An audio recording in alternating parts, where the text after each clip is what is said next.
Sí, señor. ¿Se escucha bien? Sí, tutor. Muchas gracias, muy amables. Vamos a compartir pantalla. Permítanme un segundito.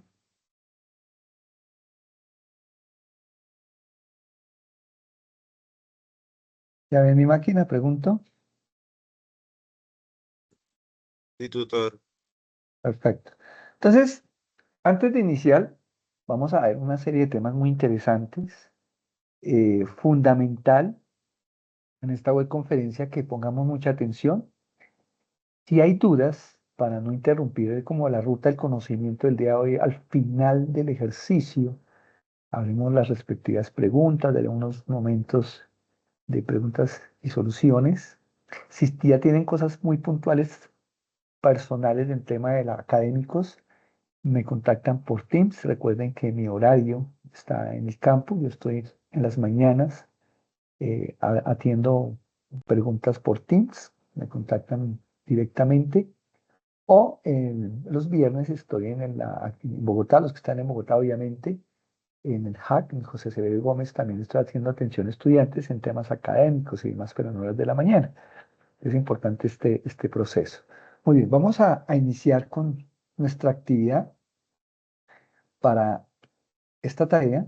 Importante tener mucho cuidado y hacer aplicar las recomendaciones que yo doy. Por ejemplo, la sesión pasada yo en la web conferencia fui muy claro en varios puntos.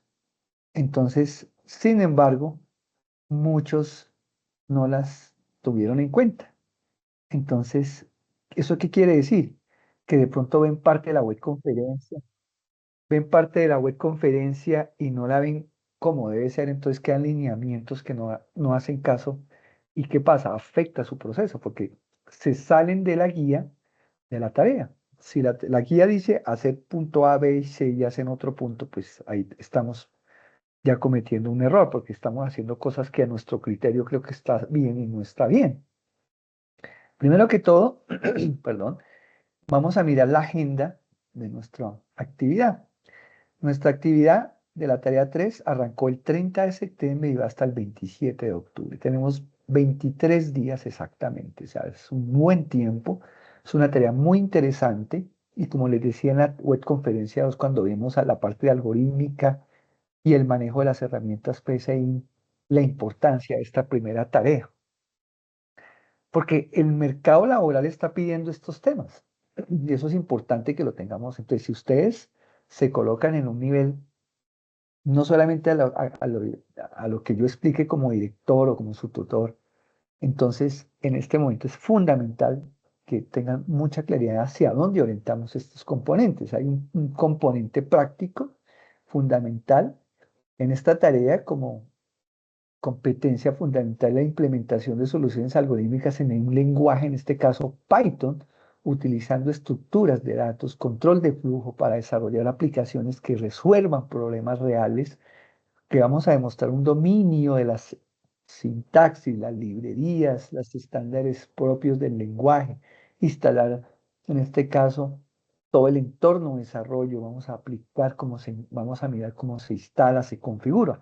Vuelvo y aclaro, hay gente que de pronto aquí, estudiantes que ya manejan estos temas, tienen que desaprenderse, sí o sí, porque es que algunos creemos que ya sabemos todo y todos lo sabemos. Sí, todos los pasa eso.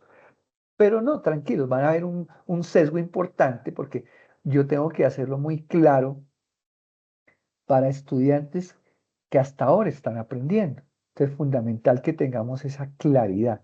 Entonces vamos a tener una ruta del conocimiento desde lo básico hasta llegar a conceptos más especializados. Y el día de hoy voy a hablar un concepto fundamental que es cómo aplicamos la IA, porque a veces la estamos utilizando mal, porque estamos haciendo de pronto el famoso copy-paste y estamos cayendo en un error no, yo estoy volando ahora, pero el día que ustedes tengan una prueba técnica laboral, ya no van a tener la IA a la mano y van a fallar, porque en la prueba técnica no les van a dejar. Entonces, yo me puedo auxiliar en ella, pero como les voy a explicar ahorita más adelante, ¿cómo debo aprender de él? Y eso es algo importante. Entonces, vamos a construir algoritmos que incluyen condicionales en el lenguaje de programación.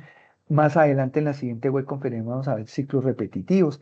El tema de hoy es fundamental. va a ser una actividad colaborativa. También es importante tener esto claro. Ya varios estudiantes me han escrito, profe, ¿qué hago? Que es que mis compañeros no participan, la puedo hacer solo. Sí, como les decía, uno se da unos días, unas semanas de espera que si sus compañeros no participan, pues hacen los que participan. Si nadie participa, pues la hace solo. Ahora, hay gente que le gusta trabajar solos. Sí y no. En temas de desarrollo de software, el trabajo en equipo es fundamental. O sea, si ustedes están acostumbrados a trabajar solos, pues ahí sí que el día que se enfrenten a una empresa, si no se acostumbran a trabajar en equipo, y más con los temas de metodologías ágiles y demás que se trabaja en equipo, es fundamental tener eso claro. Ya por casos excepcionales que no se pueda trabajar, sino individual, porque ninguno participó. Ahora, algunos quieren que ya en 2 o 3 días, no, hay que dar un tiempo, porque uno entiende. Pero hay gente, hay estudiantes que quieren que ya mismo empiece. No, den un tiempo prudencial. Tenemos, como les dije, 23 días para que inicien ese trabajo colaborativo. Y un tema individual que sí tiene que empezar desde ya, que es lo que vamos a explicar, el tema de desarrollo. Entonces, tener en cuenta las fechas, por favor. Ahora, la retroalimentación en el foro, vuelvo y digo, me escriben 1 o 2 renglones y creen que esa es una super participación en el foro. No, hay que justificar, hay que ampliar el conocimiento. La participación en el foro es una participación, tampoco llenar párrafos, no, es una información clara y concisa. Otro punto que estamos fallando, me empiezan a mandar por el foro la entrega de ejercicio por ejercicio para mí y para nuestro compañero tutor. No es fácil ponernos a calificar, no. Uno retroalimenta si se puede. Es muy importante tener eso claro, porque estamos más revisando en el foro la participación de las temáticas que apuntan el conocimiento, el trabajo colaborativo. Sí podemos revisar algunas cosas sin nos quedar, porque son 200 estudiantes que hay en este grupo. Es un grupo muy grande, entonces es importante que tengamos esa claridad. En la medida que podamos, retroalimentamos los programas, pero lo que más retroalimentamos es las temáticas. Ya en la evaluación final, por el entorno de evaluación, allá sí, en el momento de calificar, sí revisamos ejercicio por ejercicio y le hacemos la evaluación correcta.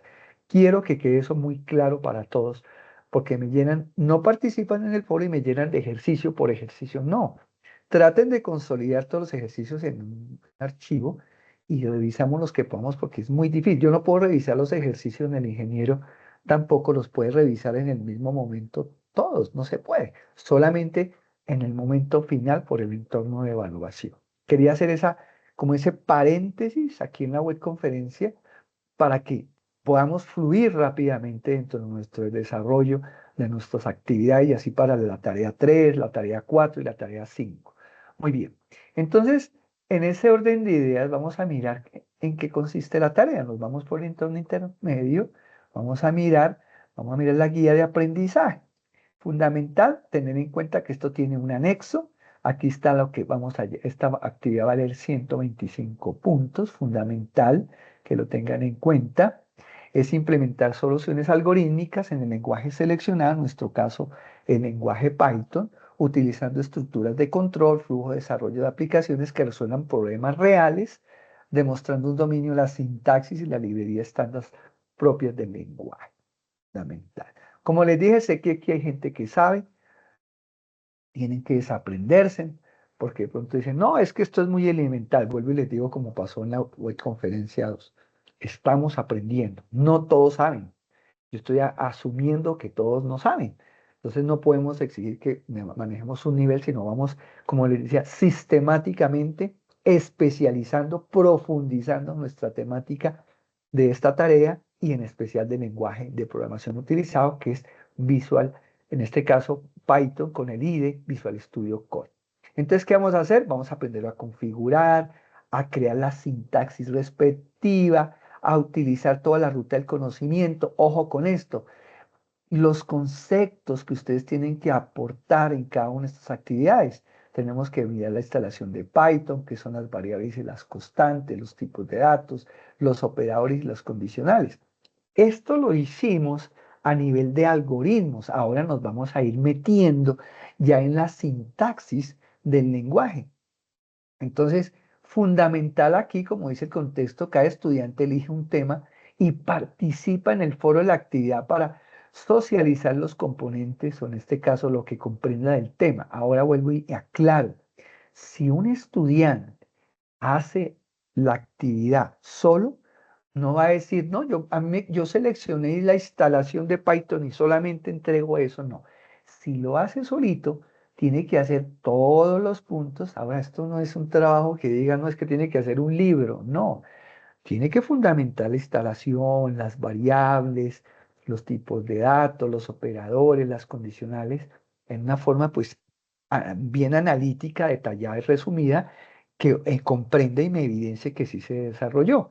Lo demás ya tiene que hacer de acuerdo a esta guía, hay que hacer la portada, el desarrollo temático, hay que hacer todo lo que pide la guía. Ahora, el nombre del archivo, a veces me colocan unos nombres, mire, tiene que colocarse tarea 3, primer nombre, primer apellido y listo. Aquí seguir todas las indicaciones que está en la guía de la actividad, que no me voy a poner porque pues la idea es entrar ya en materia.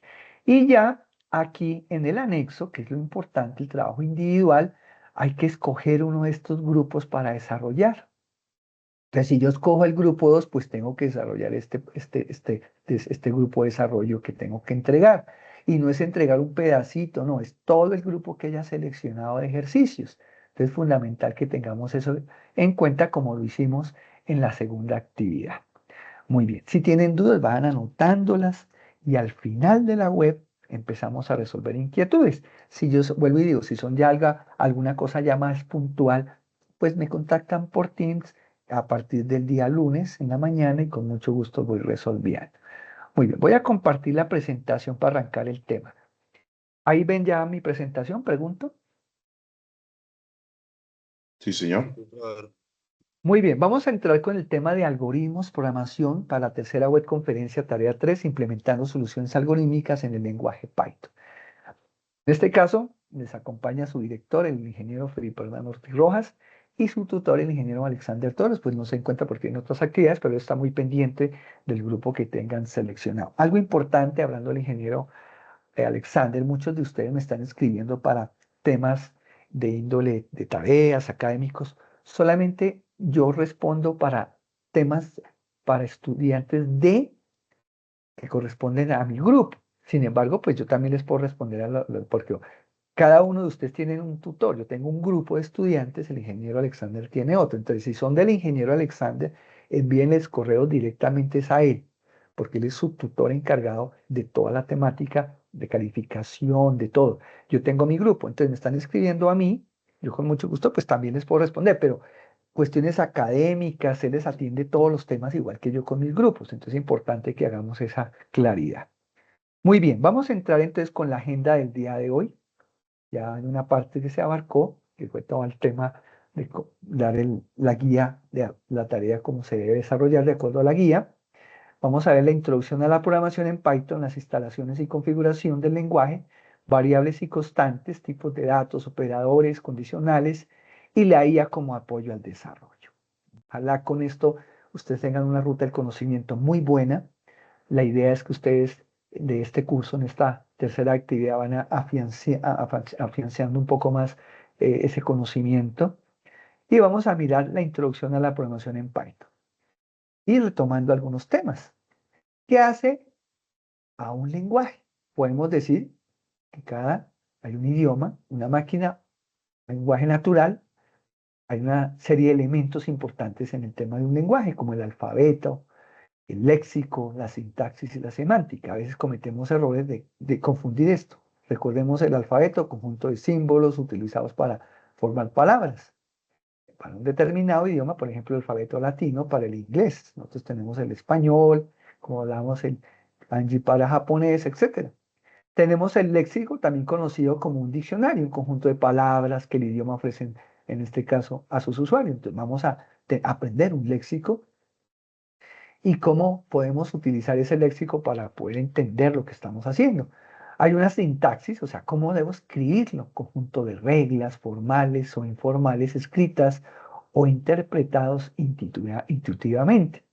utilizadas para precisar si una determinada cadena de palabras forma una oración. Por ejemplo, una palabra, soy una serpiente, o una frase sintáctica correcta, mientras que yo soy serpiente, soy una, no lo es. La semántica, un conjunto de reglas que determinan si una frase tiene sentido.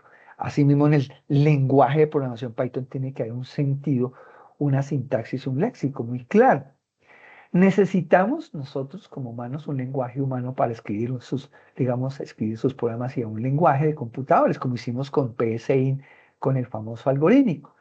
Si ustedes entendieron bien, como muchos ya hicieron la tarea y estoy en proceso de calificación, como ustedes lo saben, hicieron muchos ese desarrollo, de acuerdo a la web conferencia 2, de cómo construir un programa algorítmicamente bajo una sintaxis que es un lenguaje natural.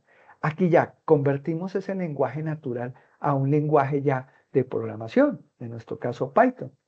Entonces, esos lenguajes de programación los llamamos de alto nivel. Son similares a los naturales, en este caso, en que se usan símbolos, palabras, convenciones legales para los humanos que tenemos que aprender. En nuestro caso, un programa escrito es un lenguaje de programación de alto nivel que se llama código fuente. O sea, ustedes van a construir, así como hicieron en PSIN con la parte algorítmica, aquí en Python van a construir, basado en ese código fuente, el código para que lo ejecute la computadora. El archivo que ustedes tienen que entregar, pues va a ser un archivo Python que va a ser con una extensión .py, en PSIN.psn, en este caso .py. Entonces, en este caso, el proceso de transformar un programa escrito en ese lenguaje de alto nivel como Python a un lenguaje de máquina implica varios pasos fundamentales que permiten que el código pueda ser ejecutado y procesado. Este proceso es gestionado por herramientas como intérpretes o compiladores, que ya habíamos hablado en las sesiones pasadas. Vamos a mirar cómo esa relación con Python y cómo lo hemos de realizar. Entonces, como lenguaje natural, en este caso, lenguaje de alto nivel, esto significa que hay una sintaxis que está diseñada para ser eficiente, comprensible para los humanos. Sin embargo, en este caso, los ordenadores no entienden este tipo de lenguaje directamente. Entonces yo tengo que coger ese lenguaje natural como hacíamos con algoritmos y hacerlo entendible. Entonces tenemos que coger y procesarlo para poderlo ejecutar en el lenguaje de máquina o código binario que consiste en esas instrucciones de codificación de ceros y unos, que es lo que él va a convertir, que son el famoso sistema binario. En el punto 2, y ahí viene el tema de los intérpretes y compiladores. Entonces, para ejecutar programas escritos en lenguajes de alto nivel como Python, es necesario convertir el código en un formato que la máquina pueda entender. Aquí es donde entra el juego de los famosos intérpretes y compiladores. Entonces, ¿qué es un compilador? Todo el código fuente, el programa escrito en Python, lo traduce completamente a código de máquina. Eso ya ustedes no se preocupan sino por poner la lógica y ya el compilador se encarga de esto. Esto se ejecuta y este proceso es común también en lenguajes como C o C++ o C#, entre otros. Esos intérpretes, como Python, como interpretador, lo que significa que no solo compila directamente el código de máquina en su lugar, sino que utiliza ese intérprete que traduce el código línea por línea, o sea, todo el código que ustedes van a hacer para que sea ejecutado. Los intérpretes como Python convierten el código en un formato intermedio conocido como bytecode. Esto es como a manera de conocimiento general, porque ustedes no simplemente van a aprender a programar Python, sino van a entender una serie de conceptos que son fundamentales en estos procesos. Este proceso de transformación en programa de Python en algo que la máquina pueda ejecutar y se va a ampliar en varios pasos. Como les decía, hay una conversión a bytecode. Cuando escribes el código Python, lo ejecutas en código fuente. Ustedes me van a entregar dentro de las tareas cada programita en un archivo cuya extensión es .py, que es el que yo califico y con lo que les decía al inicio, que yo voy a coger junto con el ingeniero, vamos a coger ese código y lo vamos a compilar, lo vamos a revisar la lógica que ustedes utilizaron. Entonces es donde vamos a observar con lupa si ustedes lo están haciendo con IA solamente o que si ustedes verdaderamente lo están escribiendo. Por eso es tan importante tener esto con mucho cuidado porque vamos a determinar si ustedes nos están haciendo, como dice, trampa en el sentido de que no están aplicando su aprendizaje, sino que están haciendo uso solamente de la IA. Entonces hay que tener mucho cuidado con eso. Entonces, ese código traducido por el intérprete de Python a un formato intermedio llamado bytecode, como conjunto de instrucciones más cercanas a lo que la máquina puede entender, pero no es código de máquina directo. Hay un tema que quiero hacer aquí un paréntesis, y es que muchos de ustedes hacen código de cosas que no hemos explicado. Hay dos factores, o que saben mucho, o que la IA les está diciendo, hágalo por acá. Uno analiza eso, estimados estudiantes. Les tienen que tener mucho cuidado de aplicar solamente lo que les estamos explicando, porque si ustedes me están haciendo tareas, cosas que van a solamente a ver en la tarea 3, quiere decir que me están haciendo las cosas con IA. Ahí es un tema bastante delicado. Tienen que aplicar solamente los temas que estamos viendo en esta actividad. Entonces, como punto B, continuando, hay una ejecución de máquina virtual en Python, la PBBM, que es el bytecode generado, no se ejecuta directamente en el hardware del ordenador o en el computador. En su lugar, el bytecode es interpretado por la máquina virtual de Python. Entonces, en esto es una capa de software que se ejecuta en ese famoso bytecode y asegura que las instrucciones se traduzcan en comandos que la CPU pueda procesar en su computador.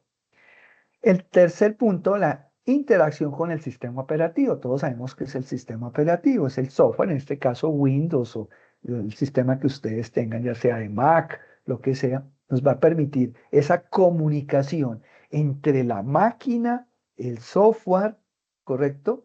Para que el intérprete lo pueda ejecutar en ese sistema, que traduce las instrucciones a un lenguaje de máquina para procesar y pueda ejecutarse.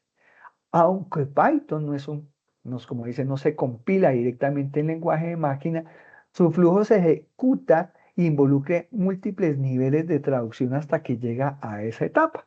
Entonces es importante. ¿Qué ventajas y desventajas del enfoque interpretado? En este caso, no necesitas compilar el programa cada vez que lo ejecute, lo que facilita la prueba y depuración. Entonces, la gran ventaja de estos lenguajes es la portabilidad. ¿Y eso qué quiere decir? Que yo puedo hacer mi código en Python en Windows y ese mismo código lo puedo ejecutar en Mac, en Linux, porque es un lenguaje muy interesante. Tiene la portabilidad sin modificarlo. Eso es interesante. Entonces, fíjense que los coloca en un nivel que ustedes pueden trabajar en diferentes sistemas operativos. Algunas desventajas, los programas interpretados suelen ser más lentos en comparación con los programas compilados directamente al lenguaje de máquina. Pero si miramos hoy en día los computadores y las grandes tecnologías en hardware nos permiten que pues ese sesgo de lentitud pues es no es tan marcado porque las máquinas dan un nivel muy alto hoy en día, ya que hay unas capas adicionales que interpretan en la ejecución.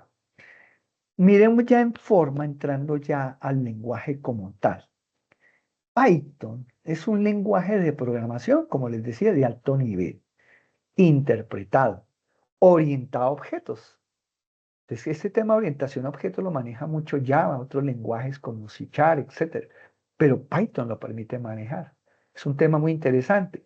Y de uso generalizado con semántica dinámica, que se utiliza para la programación para propósito general, o sea, para cualquier área de conocimiento. Yo dicto Python en otras universidades, estoy con Talento Tech en temas de analítica de datos, inteligencia artificial, visión por computadora.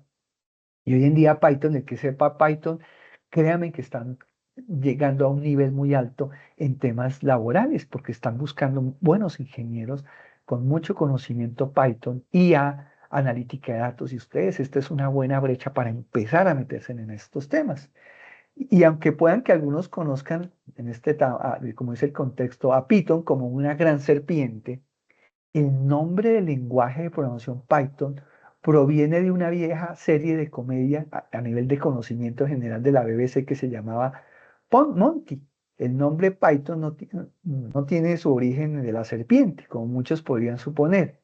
De hecho, el señor Guido van Rossum El creador del lenguaje lo nombró así en homenaje al grupo de la comedia británica, Monty Python. Esto es a nivel de historia, para que ustedes digan, "Oiga, ¿de dónde aprendió? ¿Dónde nació eso?". El señor Guido era un gran fan del programa de la televisión y que era muy popular en los años 70. Imagínense cuántos años tiene este lenguaje y cómo ha evolucionado. Cuando estaba desarrollando el lenguaje en los años 80, buscaba un nombre que fuera corto, único y fácil de recordar.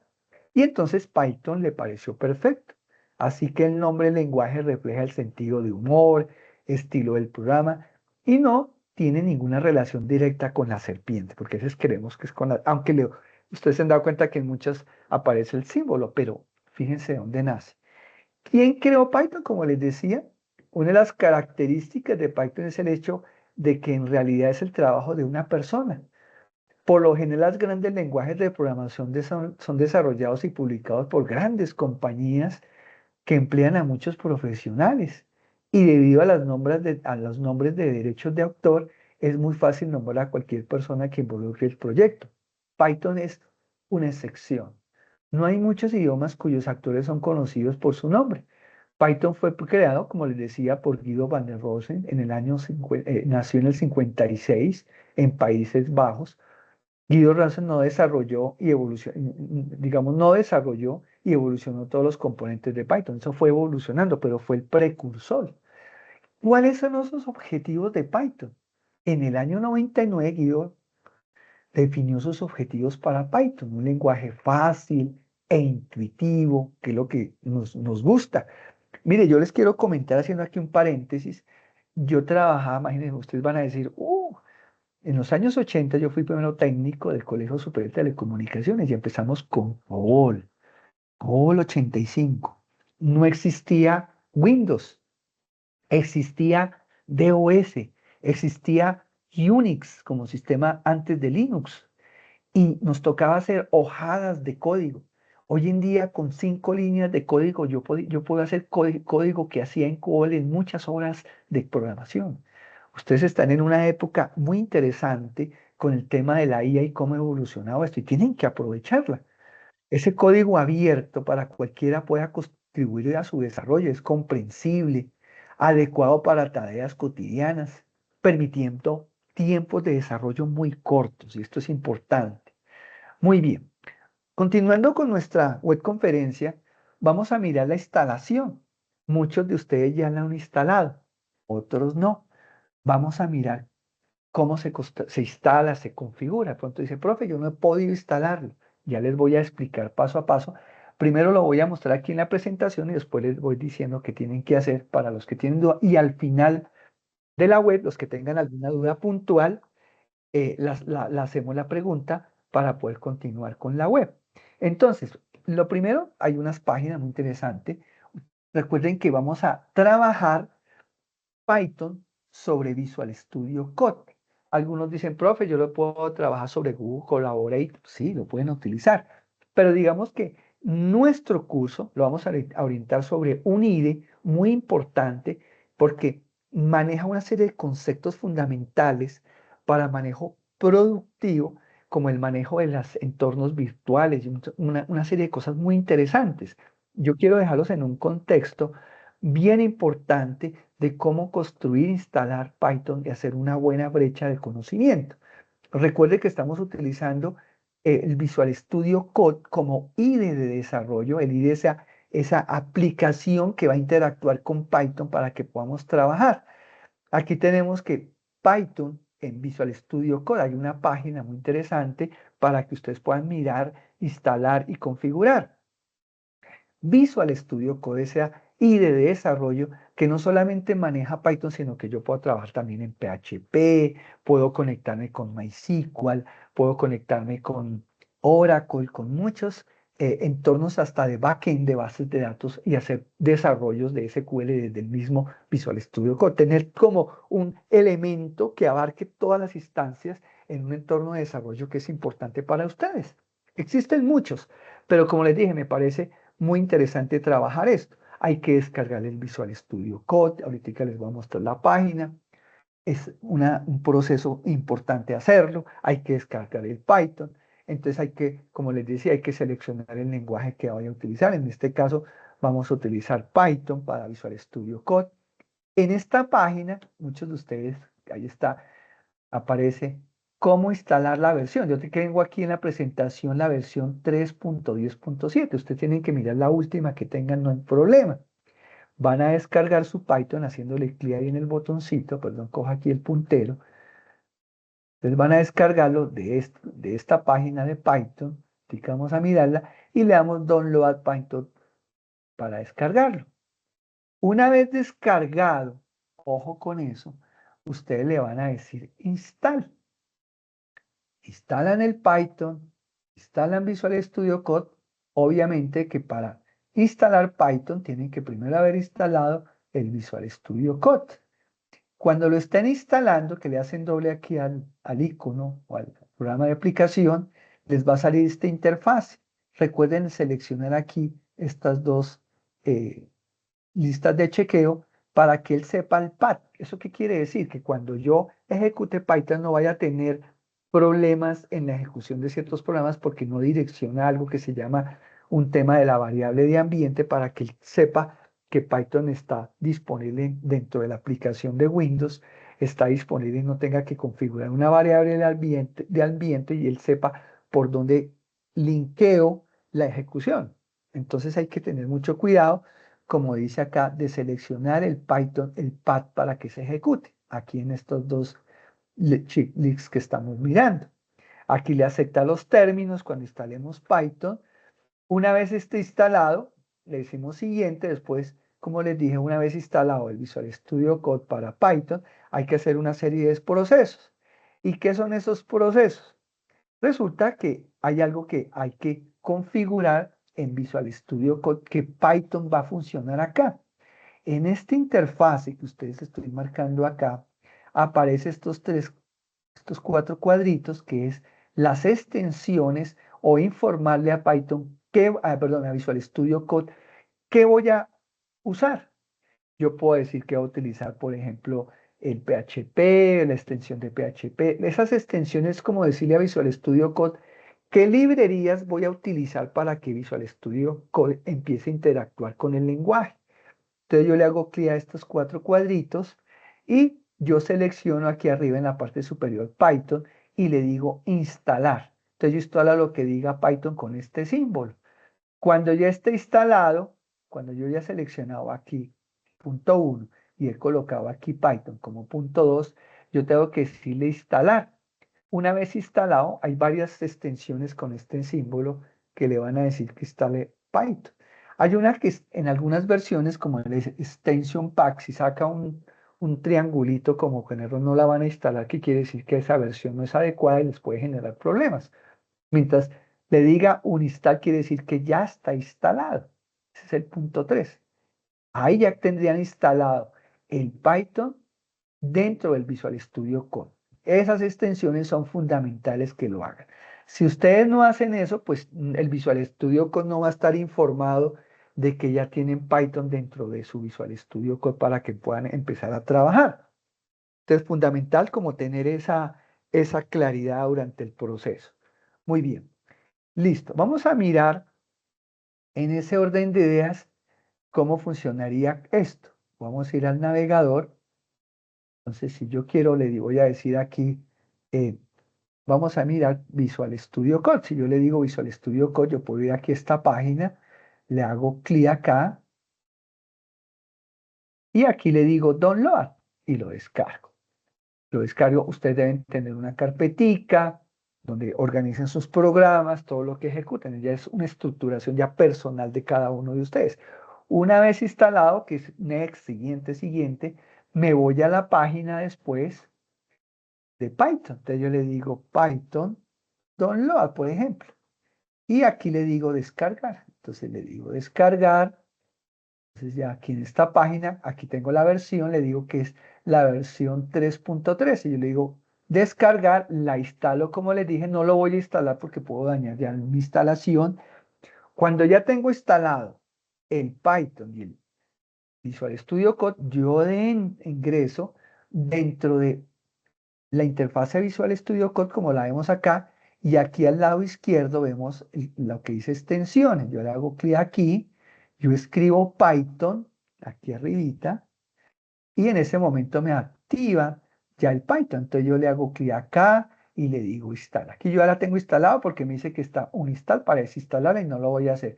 Selecciono esta otra, le digo install, selecciono esta otra, esta y extension.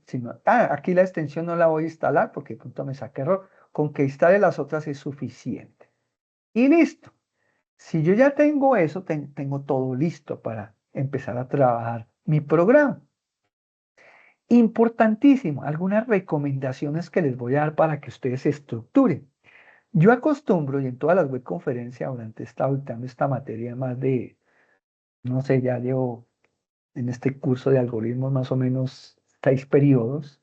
Importante, yo creo carpetas, ¿sí? Importante, locales, por ejemplo, la tarea tal, y creo una carpeta donde yo tenga mis ejercicios. Entonces yo aquí, ustedes van a crear una carpeta que se llame, por ejemplo, algoritmos, tarea 3, y en esa carpeta ustedes la seleccionan y entran aquí a Python. Es una forma de, una buena práctica, le dicen File, Open Folder, y van a direccionar, dicen pegar acá, van a direccionar y dicen seleccionar carpeta para que esa carpeta, cuando le den Open Folder, él ya sepa que están dentro de la tarea 3 y ahí van a meter todos los códigos que van a desarrollar, como se observa acá. Entonces aquí tengo un primer ejercicio, como les dije, el segundo ejercicio, el tercero y así sucesivamente. Esa es una forma importante de estructurar sus aplicaciones. Entonces, es la forma correcta. Ahora, si van a crear un nuevo ejercicio, están dentro de la carpeta, aquí en este icono le dicen que un nuevo archivo. Por ejemplo, aquí va a ser un ejemplo muy sencillo para no perder tiempo. Yo le digo nuevo archivo y yo le digo programa, bueno, como le vayan a dar el nombre de acuerdo a la tarea. Programa 1.py, yo le doy enter. Dentro de la carpeta hago el código y para ejecutarlo hay varias formas. Una forma es que si esta pantalla que está abajo no aparece, yo le digo terminal, nueva terminal. Y él me abre una terminal abajo de consola para ejecutar. Entonces, si yo tengo aquí el código y aquí al lado derecho hay un botoncito que dice Run Python. Entonces yo le digo ejecutar y ya me ejecutó el nombre. Mi nombre es, entonces ahí ya ejecuto un código. Esa es una forma. La otra forma es decirle Python, ¿sí? Y yo le digo programa 1.py. Y le doy enter y ahí bueno, aquí me quedó un errorcito. Tengo que estar, porque no estoy metido en la carpeta. Entonces yo le puedo decir acá cls, le digo dir, que son comandos del DOS. Entonces, si yo tengo la carpeta que dentro de eso y se llama código web conferencia, yo le puedo decir cd, código, y le digo tab, vamos a ver si y él me completa el nombre de la carpeta o lo escribo y le digo enter. Entonces ya estoy metido dentro de la carpeta, le digo dir, le digo cls, son puros comandos de DOS, o me meto dentro de la carpeta. Y ahí sí le digo, yo puedo aquí con flechita arriba, puedo repetir los últimos comandos que yo digité. Le digo enter y mire que ya me ejecutó el código porque estoy metido dentro de mi carpeta universidad, dentro de mi subcarpeta UNAT 0225, dentro de la carpeta, subcarpeta curso algoritmos de programación y a su vez dentro de la tarea 3 y a su vez dentro del código de la web conferencia y dentro de esa carpeta está mi código que yo voy a ejecutar.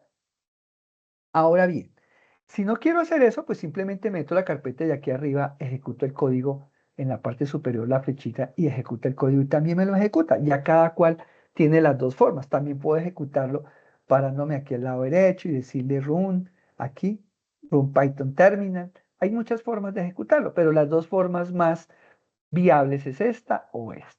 Esas son las formas de ejecutar.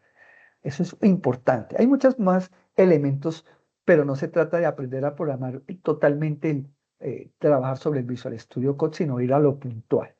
Muy bien.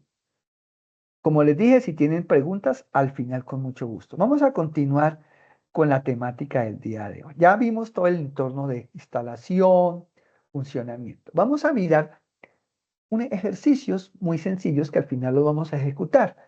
Supongamos que ya estamos dentro del ejercicio que acabamos, ejercicio 1. Entonces, si yo quiero el famoso Hola Mundo, yo le puedo decir al IDE, o sea, Visual Studio Code, ejecutemos el primer código. Le digo print, entre paréntesis, comillas, hola, hay una sintaxis que vamos a aprender. Si voy a escribir algo que me salga en pantalla, yo le coloco imprímame, entre comillas, hola, coma, mundo. Entonces, cuando yo ejecute, pues me va a salir hola mundo. Ahora, yo puedo cambiar lo que esté entre comillas y colocarle soy docente, mi nombre es, lo que yo quiera hacer una impresión por pantalla y cuando yo lo ejecute, como les expliqué, pues me va a salir la frase en la ejecución. Yo lo que voy a hacer es coger sus códigos que ustedes vayan a aprender y van a desarrollar y los van a colocar de acuerdo al nombre. Yo le coloqué este, por ejemplo, ejercicio print.py y cuando yo lo ejecute, pues lo haga. Ustedes tienen que mirar en el grupo ejercicios, probarlos, analizarlos, que el ejercicio funcione. Recuerde lo que yo hablaba en la segunda web conferencia, de que en un ejercicio, ya sea algorítmico, o en este caso ya en una sintaxis como Python, hay que entender la sintaxis, pero hay que mirar qué es lo que dice el ejercicio, qué me dan, qué me piden, y ahí sí pensar en cómo lo hago en la sintaxis. A veces empezamos al revés. Miramos cómo lo hago sin saber qué me están pidiendo. Los ejercicios, como les decía, hay que leerlos una, dos, tres veces para entenderlos. Ahora, miramos la función print. Es una sintaxis, como lo vimos en la parte de PSI, en la parte algorítmica. La misma función print como argumento clave nos va a permitir imprimir. El comportamiento, pues es imprimir. Si yo le digo, por ejemplo, mirando acá, print, entre comillas, mire, muchas formas de, ustedes tienen que con la ayuda de la IA, de las diferentes referencias bibliográficas, hay mucho ejercicio. En la nube hay cantidad de ejercicios, van a poder mirar qué puedo hacer con print. Por ejemplo, aquí yo puedo decirle, si yo escribo print en un código que yo haga, entre comillas, mi nombre es, entre comillas, Monty Python, C. Si yo ejecuto eso, me va a salir en pantalla, mi nombre es Monty Python separado con el guión, porque yo le dije aquí, es con separador guión. Hay muchas formas de entender. La forma sintáctica, muchas formas de manejar el print. Aquí estoy dando algunas, ustedes pueden profundizar más. Ahora, si yo le digo mi nombre es, como se ve acá con asterisco, mire lo que queda al final, mi nombre es asterisco Monte, asterisco Python, pero con esta sintaxis. Fíjense que hay muchas formas de manejar la impresión. Ahora, hay literales, que es lo que hablábamos en la web conferenciado, los literales o los datos en sí mismo. ¿Y qué son los literales en programación? Python son, digamos en este caso, datos directamente como se representan en código, es decir, son valores escritos directamente en el programa, como números, cadenas de texto, datos booleanos, y estos valores no necesitan de ninguna operación para generarse, simplemente están escritos en el código natural. Entonces tenemos, por ejemplo, literales numéricos que representan valores numéricos enteros, que son valores numéricos sin parte decimal. Nosotros lo vimos en la web conferencia anterior. Tenemos los flotantes, son números con parte decimal. Entonces tenemos que tener esa claridad. Literales de cadena, los famosos string, que son secuencia de caracteres entre comillas o doble comillas, que eso es importante. Ahora, tenemos literales de colección, tenemos listas, tuplas, que eso lo vamos a ver en las web conferencias de la tarea 3 y 4, que son bien importantes, lo que son las tuplas, los diccionarios. Tenemos, por ejemplo, aquí en este ejercicio que el 10 es un literal entero, el 3.14 es un literal flotante, que si metemos entre comillas es un literal de cadena de texto, que si lo metemos entre comillas sencilla, como se ve aquí, Python también es un literal de cadena. Y las literales de colección, en este caso, que está entre paréntesis cuadrados, tenemos que es un literal de lista. Eso es un tema fundamental en analítica y en todo eso que ustedes van a ver en el futuro. Tenemos entre paréntesis un literal que se llama una tupla. Eso lo vamos a ver muy bien en la tarea 3, que es importante, en la tarea 4, perdón. Tenemos un literal de diccionario, nombre, Ana, edad 25. Eso es un diccionario, ya entiendo. El nombre es Ana y la edad es 25. Yo puedo cargar información en un literal diccionario para después coger ese literal diccionario y procesarlo para hacer analítica y después llevarlo a una base de datos. Eso es interesante. Ahora, un ejemplo de literal de un programa podría ser, tenemos que X es igual a 5, es un literal entero, y Y es igual a 3,14 como literal flotante. Eso es parte del código que ustedes van a hacer dentro de los ejercicios. Tenemos literales de cadena, por ejemplo, tenemos el literal de cadena, tenemos una variable llamada saludo y le vamos a asignar hola Python, cosa que cuando yo vaya a imprimir le digo print saludo y él me va a imprimir hola Python. Tenemos literales booleanos como ES como variable estudiante es igual a true, quiere decir que esta variable va a ser verdadera como literal booleano. Tenemos literales de colección, miren los números, 1, 2, 3, se va a llamar que cuando yo le diga imprima números, pues me va a imprimir 1, 2, 3. O el literal diccionario, si yo le digo persona, nombre Ana, edad 25, el literal diccionario, entonces mostramos los literales. Entonces, si yo cojo todo esto anterior, pues estos literales, tanto los números enteros, flotantes, los literales de cadena, el literal booleano, el literal de colección, y le digo mostrar esos literales, y utilizo la función print, pues él me da, y yo le lanzo la sintaxis print x, y, saludo, es estudiante, números, persona. Cuando yo ejecute el código, pues el que me va a imprimir, perdón, me va a imprimir 5, porque es x, mírenlo, me va a imprimir y, perdón, tomo un poquito de agua, me va a imprimir y como 3,14, me va a imprimir el saludo, mire. Y el saludo dice, hola Python, mire, hola Python. Y me va a imprimir ese estudiante. Y que es true. Aquí me imprimió true. Que me va a imprimir porque dice el número, mire, dentro del print, pues me va a imprimir, en este caso, la lista 1, 2, 3. Y al fin, y me va a imprimir lo siguiente que es persona, que es el diccionario. ¿Y qué tiene el diccionario?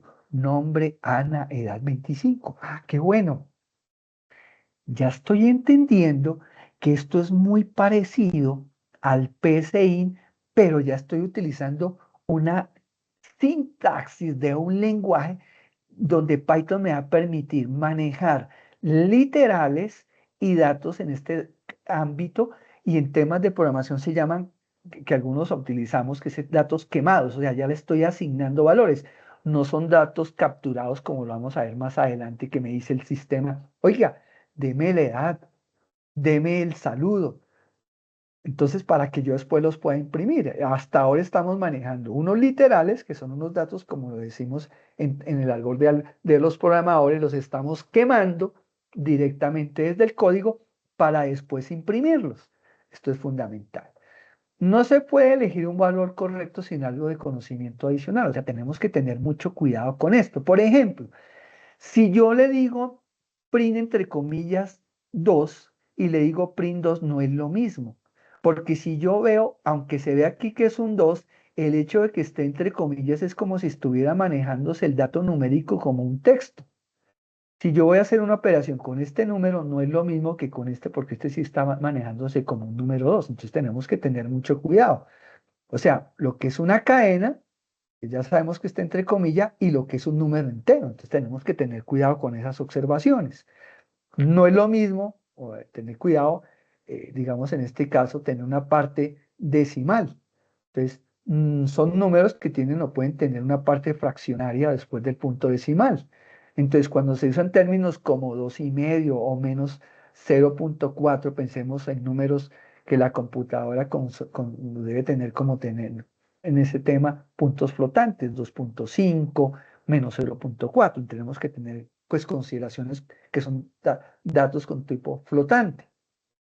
Entonces tenemos que tener cuidado. ¿Cómo puedes imaginar el valor 0,4? Puede ser escrito así, pero también puedo decirle 0,4, que se puede escribir como, si yo le puedo decir 0,4, lo puedo escribir también como 0,4.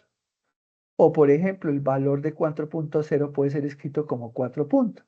Esto no cambiará su tipo ni su valor. Tenemos que tener esa claridad. O sea, es lo mismo escribir 4 que 4.0, pero ojo, a enteros versus flotantes. O sea, si ustedes van a manejar datos que van a capturarse en algún momento como flotantes, o sea, con decimal, no pueden definir las variables de tipo entero.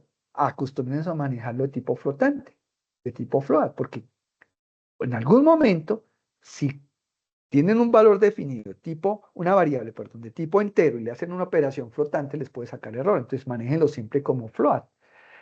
Solamente, por ejemplo, una edad, una fecha son de tipo entero, nunca van a cambiar. Esto es importante.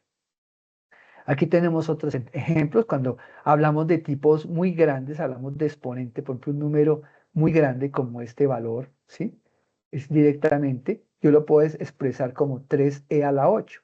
Es importante. La e es utilizado en la letra minúscula, o en este caso, que proviene de la palabra exponente, lo que significa por 10 a la n potencia.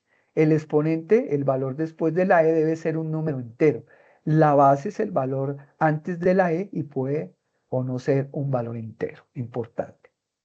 Tenemos que tener cuidado con las cadenas. Se emplean cuando se requiere procesar textos como nombres de cualquier tipo de dirección, novelas, números, digamos, no números. Ojo, las cadenas no son no números, a menos de que yo diga, yo nací en el año de 60 y no sé qué, entre comillas, pero estoy haciendo como un texto comentariando para que se imprima.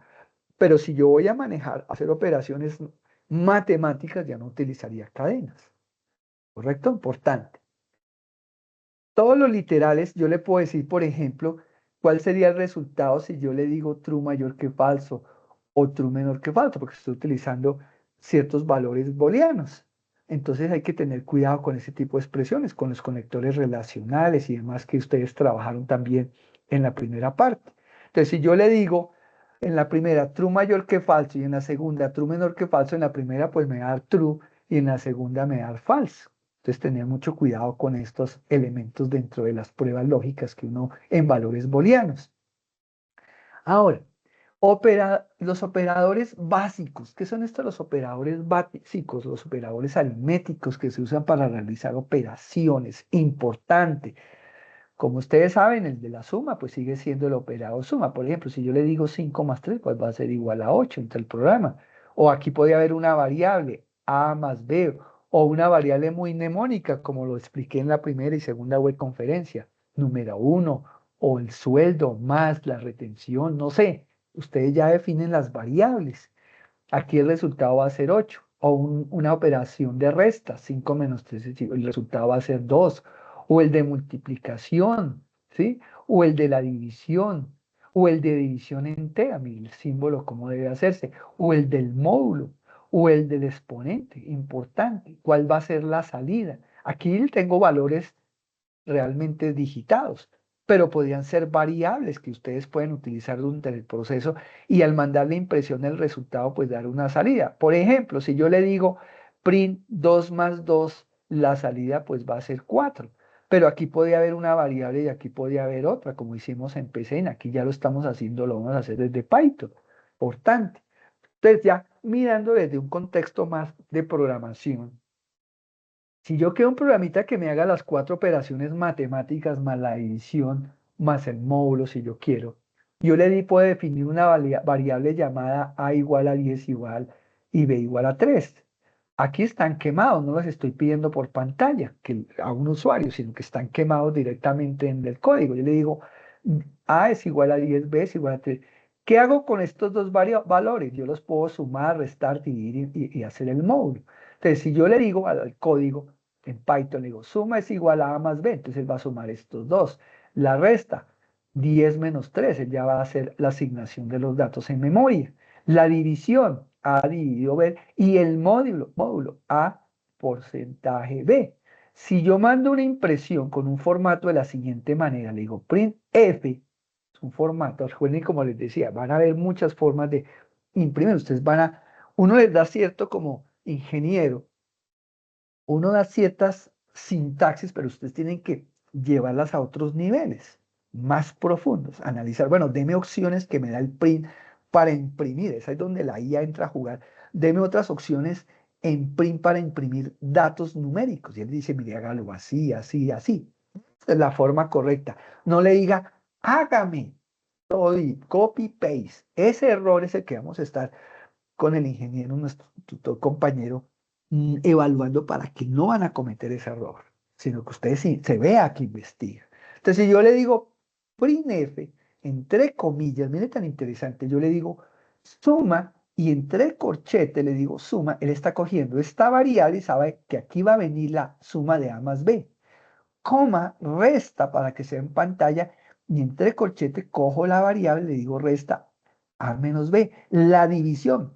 Recuerden que el código que ustedes hacen no es para ustedes, es para mí como usuario o para en un futuro, para una empresa que desarrolla. Entonces tienen que hacerlo de una forma que el usuario entienda qué es lo que está haciendo el ejercicio. Aquí está haciendo suma, resta, división y módulo. Aquí lo está documentando con esta función de formato entre comillas y el hecho de que le meta entre corchetes quiere decir que está mandando las variables a la salida de la impresión. Entonces, ¿cuál va a ser el resultado? Si yo le digo aquí suma, pues aquí ve que es 13. Si yo le digo resta, pues aquí de acuerdo a la variable, pues me va a decir 7. Si yo le digo que la división me va a dar 3.333 y que el módulo de esta operación de 10 a 3, que es el residuo, que 3 por 3, 9, el residuo pues va a ser 1, aquí me dice módulo 1. Pero el usuario va a entender qué es lo que estoy imprimiendo porque la salida le estoy. Si yo le quito la palabra suma, si yo le quito aquí la palabra resta, si yo le quito aquí la palabra división, me va a dar un poco de valores que el usuario no va a entender. O sea, no va a saber qué es el 13, qué es el 7, qué es el 3.3 y qué es 1. Por eso es tan importante dentro del desarrollo entender el concepto de cómo publicar al usuario final los resultados del ejercicio. Ustedes en mis ejercicios tienen que sí o sí también documentar el código. No es que me documente línea por línea, sino que a la vez que le muestran al usuario, van a explicar qué hace cada parte del ejercicio en la parte modular. Ahora, tenemos esas operaciones aritméticas de exponente, por ejemplo. Miren esto, si yo le digo 2 exponente 3, me va a dar 8, pero si yo le digo 2 exponente 3.0, me va a dar 8.0. Si yo le digo 2 punto exponente 3, pues también me va a dar 8.0. Y si yo le digo 2 punto exponente 3 punto, pues me va a dar 8.0. Mire, esa es la forma de programar y para que ustedes observen cómo se manejan los operadores aritméticos de exponenciación. Miren, aquí están los resultados. Ahora, operadores aritméticos. Si yo le digo 2 por 3 me va a dar 6. Si yo le digo 2 por 3 puntos, pues me da 6.0. Pero si yo le digo 2 por 3 me da 6.0. Si yo le digo 2 puntos por 3 puntos, pues me da 6.0. Aquí podrían haber variables que vienen con esos datos en memoria. Tenemos operadores de división, lo mismo. Si yo le digo 6 dividido 3, pues me da 2.0. Si yo le digo 6 dividido 3 puntos, pues me da 2.0. Si yo le digo 6 puntos dividido en 3, pues me da 2.0. En cualquiera de las opciones me da el mismo resultado para que ustedes observen. Si yo le digo 6 puntos dividido 3 puntos, pues me da 3 puntos, me da 2.0. Ahora, deberías poder observar si hay excepciones, por ejemplo, 1 dividido 2 o 2 dividido 1. Entonces, en ocasiones hay problemas, se podría necesitar el resultado en división sea entero y no flotante. Entonces hay que tener, como les decía, mucho cuidado cuando sean valores donde definieron variables de tipo entero o tipo flotante. Hay que tener mucho cuidado con eso. Y aquí las divisiones enteras, ¿sí? Si yo le digo 6 dividido, en este caso, división entera 3, pues me va a dar 2. O 6 división entera 3.0 y así sucesivamente, pues mire que me da el mismo valor. Importante, como se puede observar una división entera, entre entero da un resultado entero. Todos los demás casos deben producir números flotantes. Importante. Tenemos también módulo 14, módulo 4, pues 2. Importante, el módulo de lenguajes de programación, el fragmento de código, pues es el resultado después de ejecutarlo, tener claro esos elementos del módulo como residuos, ¿no? Operadores de suma. Entonces, si yo le digo print menos 4 más 4, ¿qué me va a dar? O menos 4 punto más 8. El resultado no debe sorprender al ejecutar el código. ¿Cuál sería el resultado? Tenemos que preguntarnos. ¿Cuál sería el resultado si yo le digo prin menos 4 menos 4? Si yo le digo prin 4 punto menos 8 o prin menos 1 punto. Entonces, es importante mirar cómo serían los resultados de eso. Mirar los resultados de exponenciación. Si yo le digo prin 2 elevado a la 2 y el resultado es elevado a la 3. Entonces, los dos posibles resultados son, en el primer caso, 2 elevado a 2, 4 me daría, y si yo le digo ese 4 elevado a la 3 me da 64 al final. Lo mismo si yo le digo 2 exponenciación 3, pues me da 8, pero si yo digo 2 exponenciación 8, pues me da 256. Como elementos que ustedes matemáticamente lo conocen, pero ¿cómo es el comportamiento dentro del desarrollo del código? Hay unas prioridades dentro de las operaciones matemáticas. Entonces, la prioridad del operador unuario sería más menos, después sería el exponente, después la multiplicación, la división, el módulo, y en caso de binarios que hubieran más o menos. Entonces, digamos en este caso, si yo miro esta instrucción, print 5 por, mire, entre paréntesis 25, en este caso, muy importante, porcentaje 13 más 100 dividido 2 por 13 y todo eso divide en 2. Si ustedes no hacen bien lo que está primero entre los paréntesis, después lo que está dentro del siguiente paréntesis y el resultado de lo que está entre este paréntesis se divide por el resultado de lo que está en este otro que es 2 por 13 y el resultado de todo eso le hago la división entera y me tiene que dar la salida 10. Esto es importante que lo tengamos como muy claro para el proceso. Fundamental que lo tengamos como muy claro cómo haría internamente el sistema. ¿Cuál sería la siguiente? Sería el siguiente código. Entonces nos dice 2 exponente 4, eso 2 por 4 puntos y el 2 por 4. ¿Cuál sería? Ustedes dicen, ¿cuál sería el resultado? Entonces aquí lo podemos ver y sería en el primer caso 16, después 8.0 y después 8. Esa es la forma como internamente haría el código Python. ¿O cuál sería el siguiente código? Miren, menos 2 dividido 4, después 2 dividido 4, 2 división entera 4 y menos 2 división entera 4. Aquí lo vemos. Sería menos 0.5, después 0.5, después 0 y menos 1. Fíjense, la salida. Importante tener esa claridad de esos resultados. Recordando, entrando un poquitico más en la programación, y como hablábamos en la sección, Python nos permite crear literales o lo que hablábamos, las variables son importantes tenerlas claras donde almaceno los datos. Eso se habló muy bien en la web conferencia. No me voy a detener acá, donde se almacenan, donde se crean los resultados, como almacenamiento de resultados intermedios. O sea, que yo puedo hacer una operación y en cierto punto me deja un resultado para que después coja ese resultado en la variable y haga una operación. Tenemos diferentes tipos de variables. Hay que tener cuidado los nombres de variables, no pueden tener variables muy largas. Variables como esto que ven aquí, esto no se debe hacer con el signo de la ñ o símbolos raros. Hay que tener variables muy mnemónicas, ¿sí? Si voy a crear una variable para el IVA, pues yo coloco la variable IVA. No deben comenzar en caso de con el nombre de una variable con en un número, ni tener espacios en blanco. Todas esas recomendaciones son importantes. Aquí podemos ver variables, por ejemplo, tenemos la variable var es igual a 1, y si yo le digo print var, pues me va a imprimir el 1. Ahora, yo puedo tener print, entre comillas, versión de Python, y yo definí una variable, entre comillas, que es 3.71.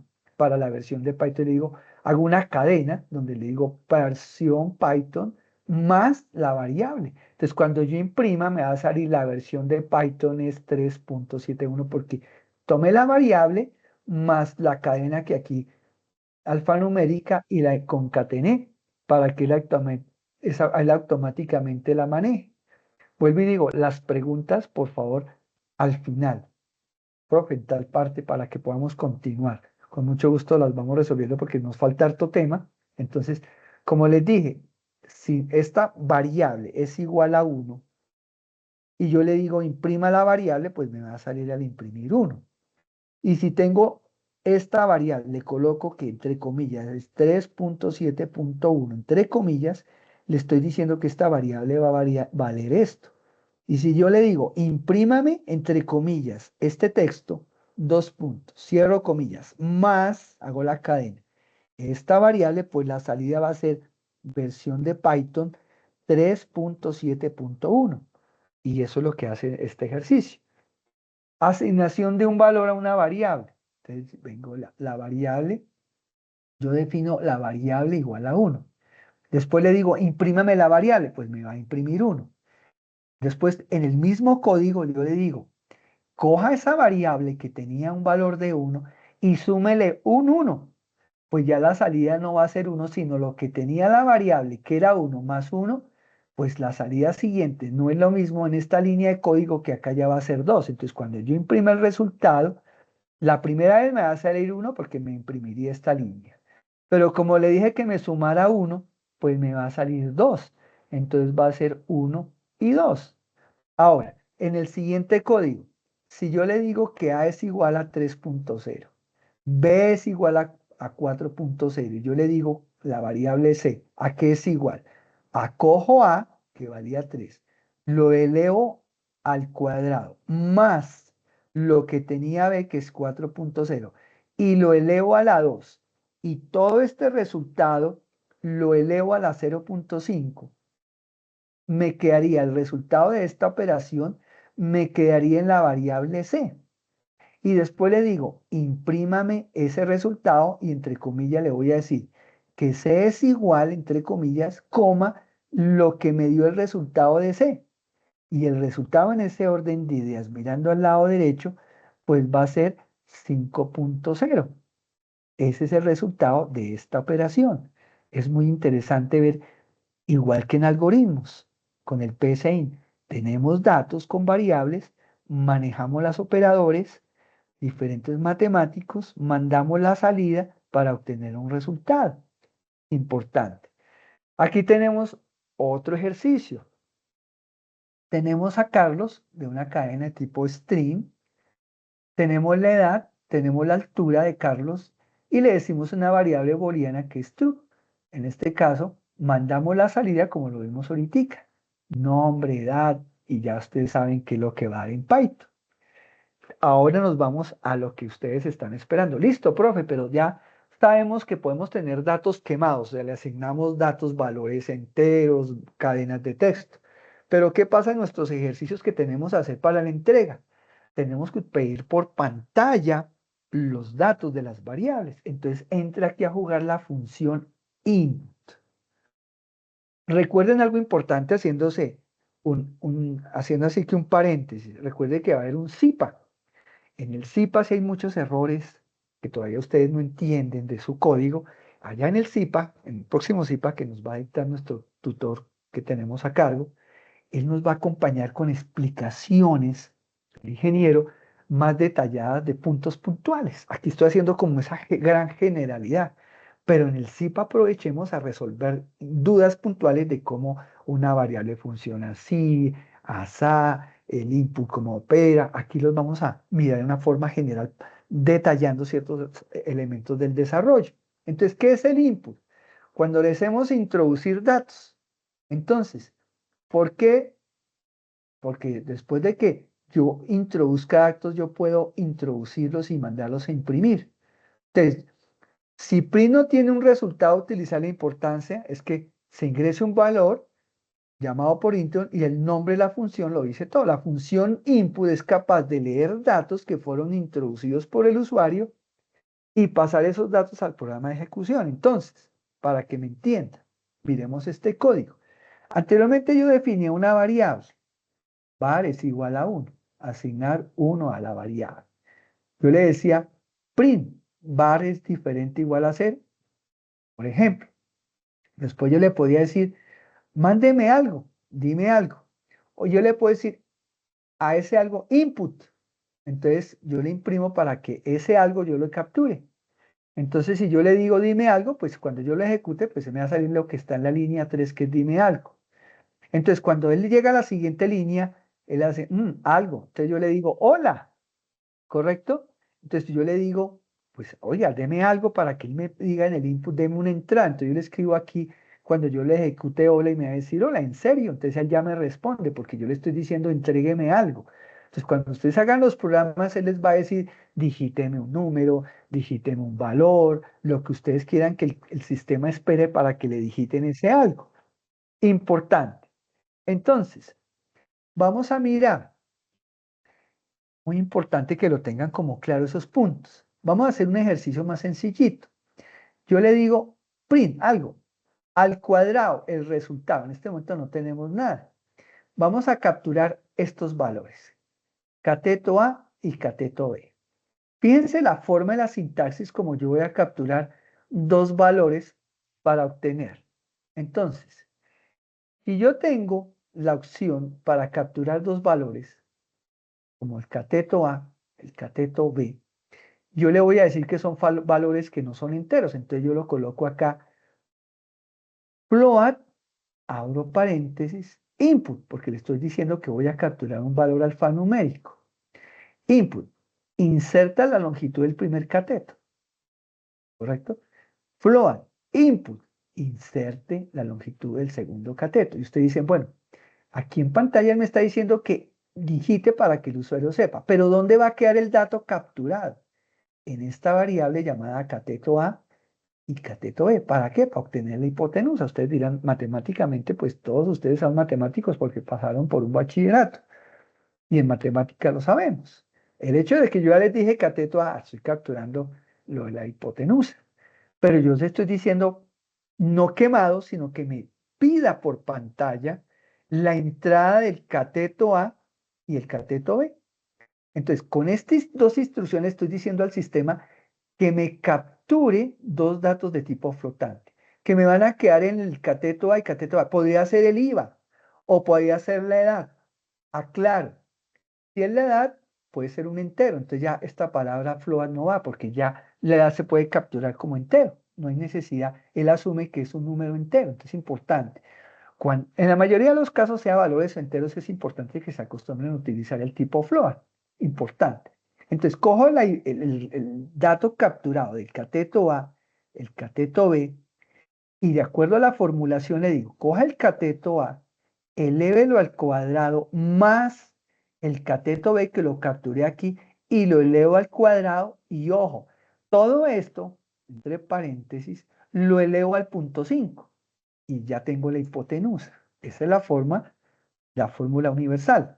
Si yo le digo, ahora imprima, la longitud de la hipotenusa esto es lo que le va a salir en pantalla al usuario o al profesor o en un futuro al funcionario que le esté capturando el IVA, lo que ustedes van a trabajar en un programa, y le diga, imprímame el que tiene el resultado. ¿Quién tiene el resultado de la hipotenusa? Pues esta variable llamada hipo. Y le digo hipotenusa, y ya tengo mi programita para capturar la hipotenusa. ¿Sí? Ahora, si yo lo ejecuto, pues me va a salir en la pantalla automáticamente la longitud de la hipotenusa es tanto de acuerdo a los datos que yo ya haya capturado, porque él me va a pedir cuál es el valor de la longitud del primer cateto y del segundo. Entonces yo tengo que capturar la información para que él me dé el resultado esperado. Miremos este programa. Este programa es un ejercicio que tiene muchas cositas. Tica, los vamos a ejecutar. Yo no voy a poner a digitar código porque el tiempo, aquí se nos va a alargar un poquito el tiempo, no importa. Está destinada a la web para hora y media, pero fíjense que es un tema bastante, con varios temas. Sin embargo, sé que hay muchos interrogantes porque estamos empezando. Por eso es tan importante que estudien, revisen y que asistan a los CIPAS y que se apoyen mucho en la IA que les amplíe un poquito ciertos temas. Por ejemplo, este ejercicio, ¿qué hace? Primero va a solicitar el nombre de un usuario. Miren, nombre, input. Por favor, ingresa tu nombre. Miren que aquí ya no le estoy diciendo que es de tipo entero nada, sino que él automáticamente estoy diciendo que voy a capturar en la variable nombre, pues el nombre de uno, o la ciudad, lo que sea, y le coloquemos nombre mnemónico a esta variable llamada nombre. Miren. Nombre es igual a input, por favor ingresa tu nombre. Entonces va a quedar el nombre de ustedes acá. Después le voy a decir, solicita al usuario que ingrese su edad y convierta la entrada entera. Entonces fíjense lo que le voy a decir. Int, para que la tome entero, que en este caso lo quiero que sea entero, y le digo, ingrese su edad con input. Mire, ingresa tu edad. La entrada va a ser de tipo entero y la variable va a quedar de edad. Después le digo, solicitar que ingrese, esto es un comentario, que es lo que yo les decía, los comentarios van con el signo número para que tengan en cuenta. Uno puede comentar el código. Es importante que ustedes los ejercicios me los comenten, no tanto línea por línea, sino que dice, este ejercicio es la tarea tal, donde el usuario pide tal cosa en la parte superior, pueden hacer el comentario, y vamos a ver algunos elementos. Ahora vamos a utilizar, en este caso, una variable llamada número decimal. Entonces yo le digo, solicitar al usuario que ingrese un número decimal y convierta la entrada en float. Entonces, como es un número decimal, yo le digo ya no entrada, sino float input, ingrese un número decimal. Ese número podría ser el valor de la venta, el valor del IVA, depende del ejercicio que ustedes vayan a hacer. Una vez capturado esto, aquí no estoy haciendo ninguna operación, estoy simplemente leyendo datos desde la pantalla al usuario y los voy a mandar a la salida. Entonces, solicitar al usuario que elija una opción. Entonces, voy a crear un menucito. Es como se crea un menú de opciones. Le digo, elija una opción para que el usuario sepa. Primero, 1.saludar, 2.calcular. Esto es lo que va a salir en pantalla. Entonces voy a crear una variable llamada opción para que yo escoja en este menucito que quiero hacer. Entonces le digo, input, ingrese el número de la opción elegida. Entonces puede ser o 1 o 2, ¿correcto? Ya en opción quedó una opción que puede ser el 1 o el 2. Y puedo crear dentro del programa otra cosa que diga, porque es una secuencia de opciones, solicitar al usuario que ingrese una cadena sin mostrar en pantalla. Entonces voy a mostrar lo que se llama una contraseña. Entonces yo le digo input, ingresa tu contraseña. Entonces aquí ingreso una contraseña, la que yo quiera. Estoy haciendo un ejercicio de cómo capturar. Entonces en esta variable pues va a quedar la contraseña. Después le voy a decir, esto es como funcionaría un programa que hiciera muchas cositas. Mostrar la información ingresada por el usuario. Entonces le digo, print, hola, y me imprima el nombre. ¿Cuál nombre? El que yo capturé aquí en la línea 2. Después le digo, tu edad. ¿Cuál edad? La que yo capturé aquí en la línea 5. Después le digo, el número decimal ingresado es el número decimal. ¿Cuál número decimal? El que capturé aquí en la línea 8, donde dice ingresa el número decimal. Y viene algo importante que se llama, que ustedes lo vieron, creo que, y si no muy claros, en los CIPAS, que es la prueba lógica, que era el sí. Son las acciones, en este caso, de una prueba lógica. En nuestro caso vamos a utilizar el if, el if y el else. O sea, si tal cosa, si no haga tal otra y si no haga la otra. Entonces, como yo creo un menucito aquí arriba y capturé una de las opciones de menú, que si era la 1, saludar, y si era la 2, calcular algo. Entonces, si yo capturé y en opción, por ejemplo, le dije la 1, entonces él entra acá y le dice, porque va bajando, pero en memoria tiene que la opción está aquí latente. Entonces le digo, si la opción que capturé es igual a 1, entonces va a mandar en la impresión que diga hola y manda el nombre. ¿Cuál nombre? El que usted capturó en la línea 8.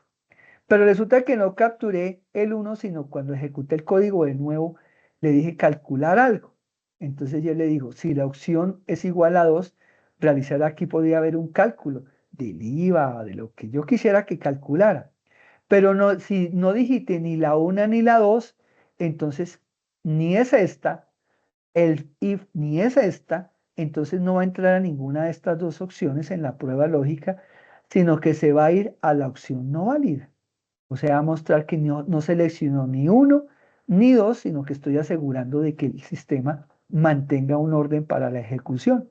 Y por último, va a imprimir la longitud de la contraseña que capturé en la línea 17. O sea, aquí capturé una serie de datos para que aquí hubiera una evaluación, si yo quisiera, de acuerdo a esa prueba lógica, con un ciclo, con un proceso condicional, o una prueba lógica que llamamos, con un if, el if y una opción que si no. Puede haber más de una pregunta. Aquí hay dos preguntas, si es 1 y si es 2, básicamente. Y con esto, pues no es que estemos ya hablando sobre la prueba lógica como tal, sino era una brecha inicial como calentamiento de las pruebas lógicas, porque tenemos que ver algo muy importante. los operadores relacionales. ¿Y qué son esos operadores? También los trabajaron en la tarea anterior.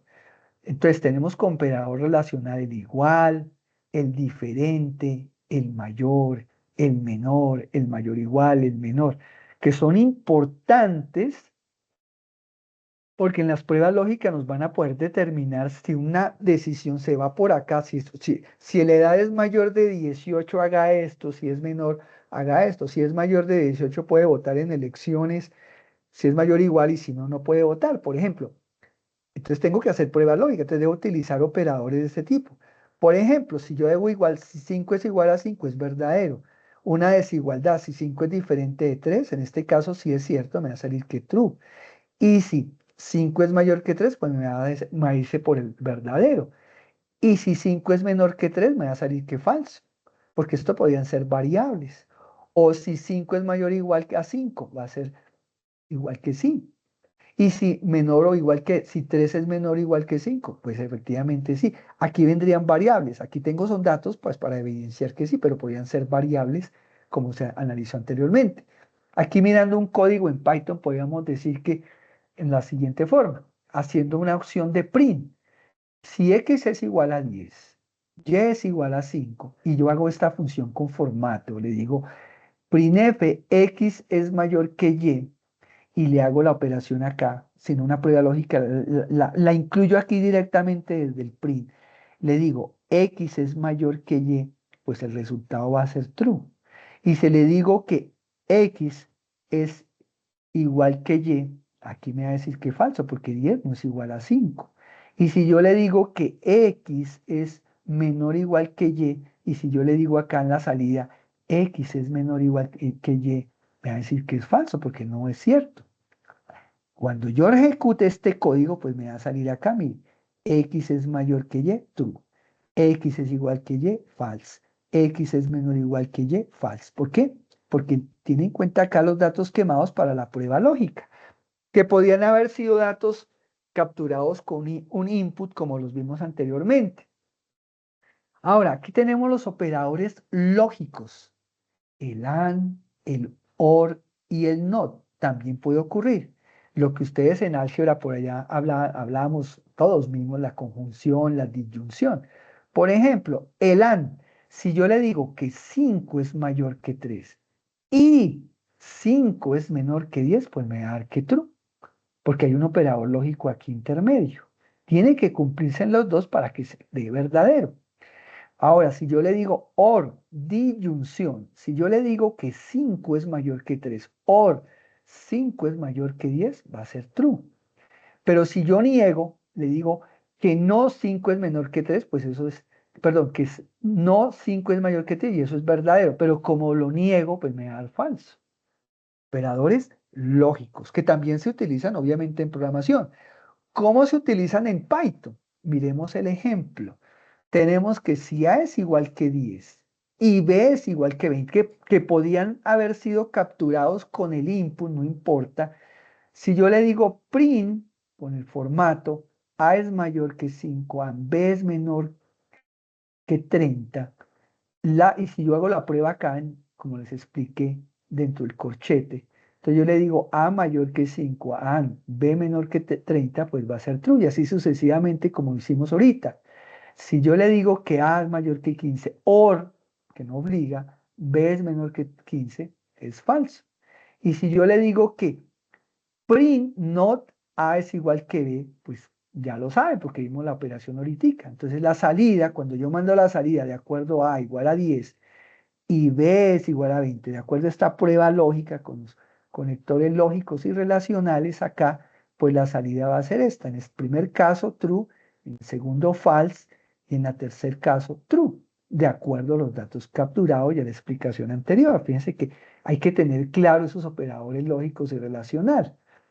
Tenemos los operadores de comparación mayor que, pero en este caso, dándole las prioridades más o menos, exponente, lo que vimos hace un rato, el más o menos binario. Digamos en prioridades, fíjense que primero hace las operaciones de suma resta, exponente, después hace el módulo, el por, como cuarto punto el más menos, y como quinto el menor, menor igual, mayor, mayor igual que, y como sexto la igualdad y la diferencia. Importante. Ya entrando en el contexto de lo que hace un ratico me les adelanté, de las estructuras condicionales en Python, importante porque varios de los ejercicios la tienen. Esas estructuras condicionales permiten que el programa tome decisiones basadas en condiciones. Entonces, nosotros en algoritmos vimos el famoso sí, y que muchos de pronto hicieron unas cosas muy sofisticadas y me preocupó con el tema de la IA. Tengan mucho que entender. Dígale a la IA si la van a usar que les explique. Entonces, si yo le digo if, viene la condición. Entonces, ¿qué elementos vienen dependiendo si se cumple la condición? Es verdad, haga lo que tiene que hacer. Por ejemplo, si yo les digo, ojo, si yo les digo que la edad es igual a 18 y yo le digo si la edad, o sea, if la edad es mayor o igual que 18, en este caso, la prueba lógica por este lado me va a decir eres mayor de edad. Podía haber un sesgo que le dijera si no se cumple, pues no es mayor de edad. Aquí la edad la tengo en este caso en esta variable. Podría haber sido capturada con un input, como les enseñé anteriormente, y preguntar por esa edad para saber qué proceso debo tomar en la condición. Entonces, viene una condición en caso de que si no se cumple, lo que es el famoso if-else, porque también un if-else-if. Si la condición no es verdadera, se puede ejecutar un bloque alternativo usando el else. Entonces, si yo le digo, si esta condición es verdadera, haga lo que está aquí por dentro. Operaciones matemáticas, lo que yo quiera determinar de acuerdo a lo que diga el ejercicio. Pero si esta condición no se cumple, pues no va a entrar por acá, sino va a entrar a la condición del else. O sea, que no se cumplió esta condición, o sea, por el false. Por ejemplo, si yo tengo la edad que es 16, que aquí está quemada porque podía haber sido capturada con el input, vuelvo y digo, y yo le digo, coja la variable edad y hago la pregunta, si es mayor o igual que 18, si se llega a cumplir, eres mayor de edad. Pero como se dan cuenta, la edad tiene 16, entonces va a preguntar, ¿16 es mayor o igual que 18? No. Entonces no va a entrar al 4, sino se va a ir al 5 en adelante, al else, y le va a decir, eres menor de edad. Eso es lo importante, tener que en la prueba lógica, si se cumple la condición, va a irse a la línea siguiente a la instrucción de la pregunta. En caso que no se cumpla, pues va a irse a la instrucción siguiente del else. Importante. Ahora, viene la if, el, if, else. Si hay varias condiciones, puedes usar el if, abreviado el else if, para evaluar múltiples opciones. Por ejemplo, si yo tengo una nota que fue 75, que pudo haber sido capturada, como les dije, por un input, donde digite la nota, en este caso son notas de números grandes, si la nota capturada, en este caso, que es 75, es mayor a igual a 90, se va a ir por aquí, a decir sobresaliente. Pero como es 75, no va a entrar por acá. Entonces, el if, entonces, nota, mayor o igual que 80, dice, ¿la 75 es mayor o igual que 80? No, señor, no es mayor, tampoco se va a entrar acá. Se va a la línea 7. El if, nota es mayor o igual que 75, sí, sí es mayor, mire. Entonces va a entrar a aprobado, o sea, va a ejecutar la línea 8. Ya él automáticamente sabe que no va a entrar acá, sino que se va a saltar y se va a salir del programa a la línea después de la 11 que tenga que hacer más cosas. Pero esta prueba lógica es fundamental cuando hay más de una condición que lo requiera. Importante.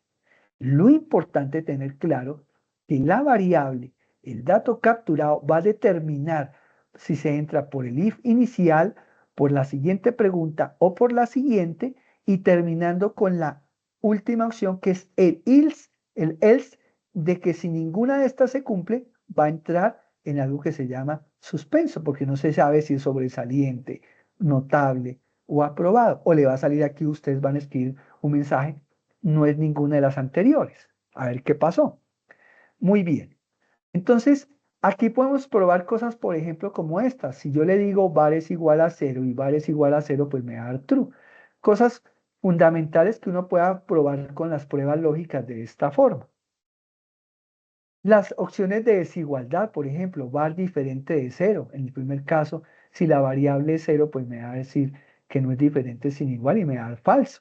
Pero si yo coloco aquí que var es igual a 1 y le digo var diferente de 0, pues me va a decir true porque sí diferente 1 de 0. Eso es correcto. Bueno, muy bien. Vamos a avanzar aquí un poco más. Voy a adelantarme aquí un poquitico por una serie de temas. Aquí hay más pruebas de las... esta presentación se las voy a compartir, pero vamos ahorita a mirar ejercicios más a fondo antes de terminar. Quiero entrar en este concepto que es fundamental y quiero que lo quede muy claro. Voy a explicar esto para que hagamos muy bien el uso de la inteligencia artificial como apoyo al desarrollo de aplicaciones. Entonces, el uso de la IA en el aprendizaje de programación en Python. ¿Cuál es ese objetivo? En la actualidad, el desarrollo de software no solo requiere aprender a programar, sino también comprender la lógica detrás de cada solución. Python es un lenguaje ampliamente utilizado en el desarrollo de software. La inteligencia artificial y el análisis de datos debido a su simplicidad y poder. Con el auge de la inteligencia artificial, herramientas como las que ustedes muchos ya saben, ChatGPT, que la podemos utilizar con Blackbox, o podemos usar BAR, Bing, Copilot, la que quieran, se ha convertido en asistentes valiosos para los programadores. Y no para que, no, yo ahora eso soy un volador en Python. Le digo que hace copy-paste. Soy un duro. Ojo muchachos con esto. Señoras y señores, les repito, ojo con esto, porque el día que vayan a la empresa, una prueba técnica, como les decía, adiós al amigo. Perdieron una oportunidad laboral muy importante porque no va a haber ese sesgo. Tienen que aprender sí o sí, porque ya no van a tener, como les decía, el chat GPT y todo para que les haga el ejercicio. No, vamos a aprenderlo a usar. ¿Cómo usar? Como herramienta de apoyo sin reemplazar el proceso de análisis y el razonamiento lógico. Entonces, el IA como apoyo, no como sustituto del pensamiento lógico. El uso de la IA en este proceso debe enfocarse en una explicación detallada y en ayudar a la comprensión de los estudiantes, pero no reemplazar su capacidad de análisis. Importante. Y esto no lo había hecho casi en ninguna web conferencia. Como esto se ha metido tan fuerte, se me hace muy importante que ustedes lo aprendan. Entonces, ¿cómo usar la IA de manera efectiva? Para aclarar dudas, explícame cómo funcionan las pruebas lógicas anidadas en Python con ejemplos, como lo que les acabé de explicar. Entonces, si ustedes tienen dudas, por ejemplo, yo vi que por ahí están escribiendo, no entiendo, uy, no, esto no. Entonces le dicen a la inteligencia artificial, primero que todo, requiero de un experto en programación y en el Python, un experto. Después, dentro del contexto, explícame cómo funcionan las pruebas lógicas anidadas en Python con ejemplos. Y listo, muchachos. Después le dicen, para entender diferentes enfoques, ¿cómo puedo reescribir un if anidado en Python usando el if? Deme ejemplos. Y hay ejemplos y los hacen. Para recibir sugerencias de mejora, ¿cómo puedo optimizar este código para que sea más eficiente? Importantísimo. No cómo usar la IA, pedir que algo como todo el desarrollo sin entenderlo. Gravísimo. Si ustedes están haciendo eso, están en el lugar equivocado. Copiar y pegar el código sin analizar la lógica del problema. Depender de la IA sin realizar pruebas y validaciones propias. Ojo, que esto es importante y los que estén escuchando esta grabación, los que están acá, pues listos. Pero los que tengan que estudiar esta grabación les quede muy claro. ¿Por qué es importante aprender la lógica de programación? La lógica de programación es la base del desarrollo de software. Antes de escribir un código de ingeniero de software debe analizar el problema, entender sus requerimientos, definir las reglas de negocio que dictarán el comportamiento del problema, diseñar soluciones mediante estructuras de control como variables, condicionales y ciclos. El tema de condicionales ya lo vimos hoy, variables. Los ciclos los veremos en la siguiente web conferencia. La IA un aliado, no un sustituto. La IA puede ser de gran ayuda en la programación cuando se usa correctamente. Algunas formas en las que puede ser útil incluyen explicaciones detalladas de conceptos difíciles, sugerencias para mejorar el código y la optimización de procesos, ayuda en la depuración de errores y buenas prácticas. Pero la IA no debe usarse para copiar y pegar código sin entenderlo. La lógica de programación debe ser diseñada y validada por el ingeniero. En nuestro caso, nosotros como tanto su tutor como yo como director, les vamos a revisar eso con lupa para que ustedes no cometan ese error.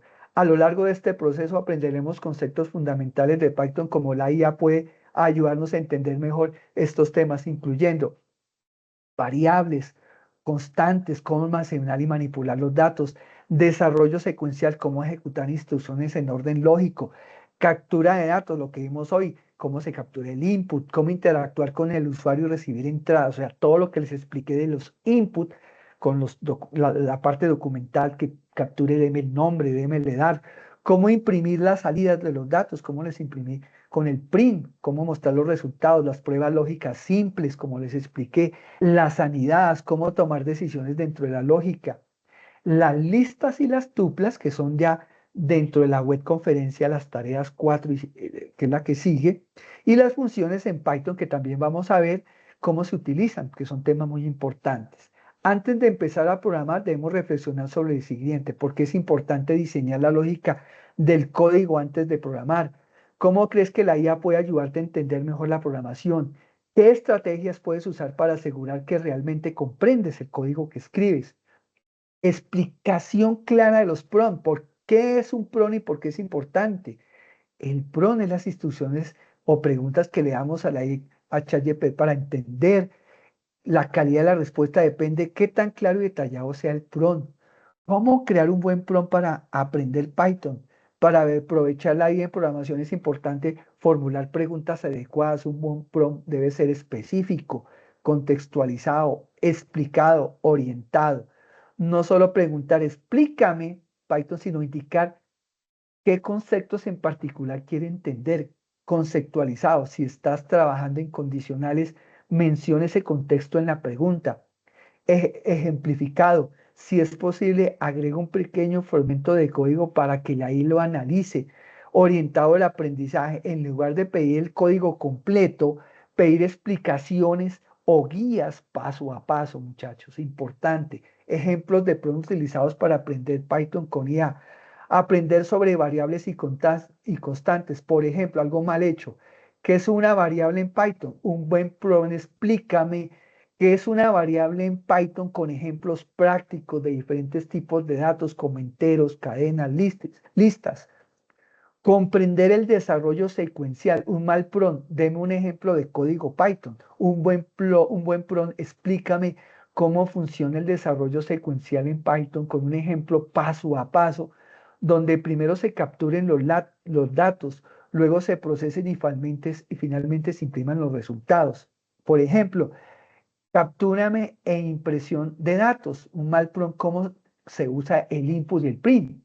Mal hecho. Un buen prompt, explícame cómo funciona la captura de datos con el input y la impresión con print, con ejemplos en los que se pidan datos al usuario y se muestren en pantalla de manera ordenada, así como el que hicimos el ejercicio que tenían varias capturas y una prueba lógica al final.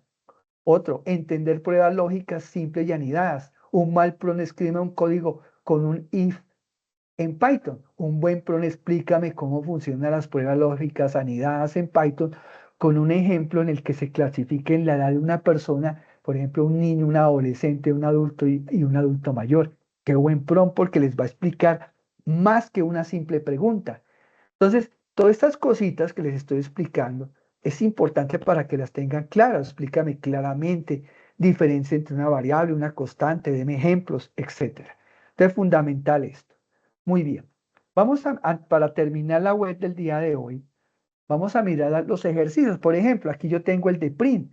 Como les decía, simplemente aquí ustedes, todos los códigos que vimos acá están aquí expresados muy sencillos. Por ejemplo, imprímame. Si yo le digo imprima mi nombre es, soy docente, yo le digo ejecute, pues aquí en la parte de abajo me va a decir mi nombre es, soy docente, fíjense, muy sencillo. Si yo le aquí mi nombre es Monty Python, como lo vimos aquí, ya me van a salir los resultados. Ahora, si ustedes pueden ir probando, le digo CLS acá y vamos eliminando. Aquí tenemos otro ejercicio de impresión, el de las pruebas lógicas. Aquí tenemos cada uno de los ejercicios que los expliqué hasta aquí. Aquí está el código grandecito que vimos. Solicitar el nombre del usuario. Entonces, número entero, por favor ingrese su número entero. Imprime el número entero, solicitar el usuario que ingrese el número real, mire de tipo float, imprime el resultado, solicitar al usuario que ingrese un carácter. Entonces, si yo ingreso aquí los datos, miremoslo acá, voy a ejecutarlo. Perdón que aquí tengo un errorcito. Veamos CLS. Listo. Ahí ya información, en este caso, me va a mostrar en caracteres, ingrese, por favor, ingrese un número, le va a decir que el 23. Y me dice, ingrese, usted ingresó el 23, por favor, ingrese un número real. Entonces, 12.1.2. Ahí ingresó, ingrese un carácter, ahí ingresó el carácter, y así sucesivamente. Entonces, uno puede generar condicionales, por ejemplo, si yo tengo la edad es igual a 16, y aquí viene la prueba lógica.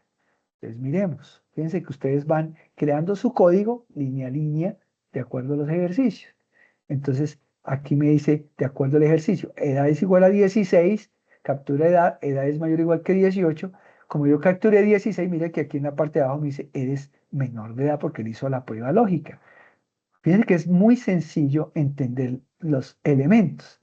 Operadores relacionales, mira, aquí tengo el ejercicio. Si yo tengo el ejercicio de operadores relacionales, x es igual a 10, y es igual a 5, hago la operación y él me da los resultados. Me dice, en el primer caso que es verdadero, en el segundo que es falso, y por último, el resultado que da es falso. Cada uno de esos elementos son importantes dentro del ejercicio. Aquí viene un ejercicio más completo. Este ejercicio es uno de los que ustedes parecidos tienen que entregar dentro de las tareas. Fíjense que hago un comentario, dice, construir un programa que permite calcular el grupo de generacional el cual pertenece a una persona.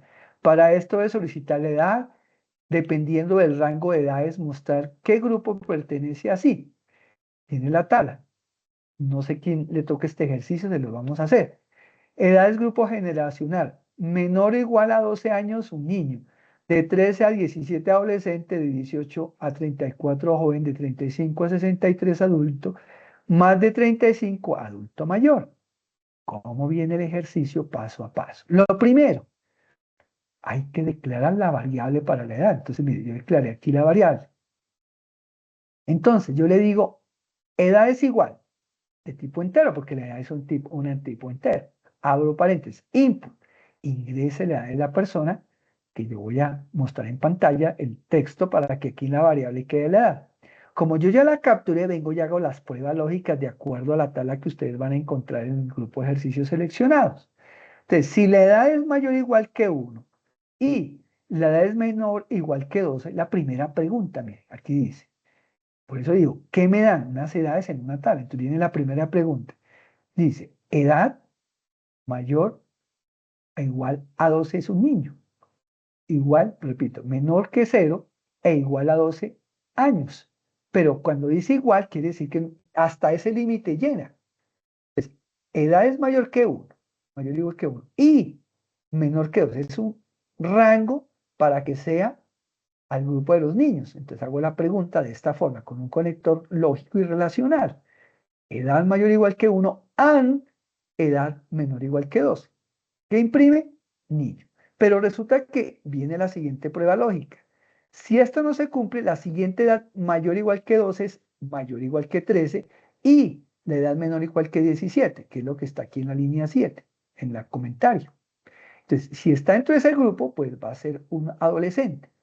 Después viene el siguiente, el if.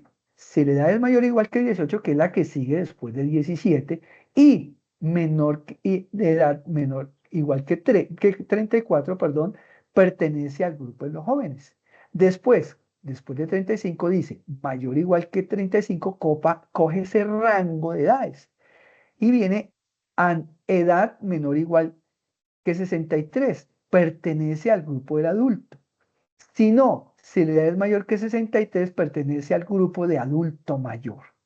Y si no es ninguna de estas edades, no es una edad válida. Fíjense que es un ejercicio muy interesante y apunta a esa prueba lógica, simplemente capturando la edad y haciendo ese evaluador por unos rangos de edad.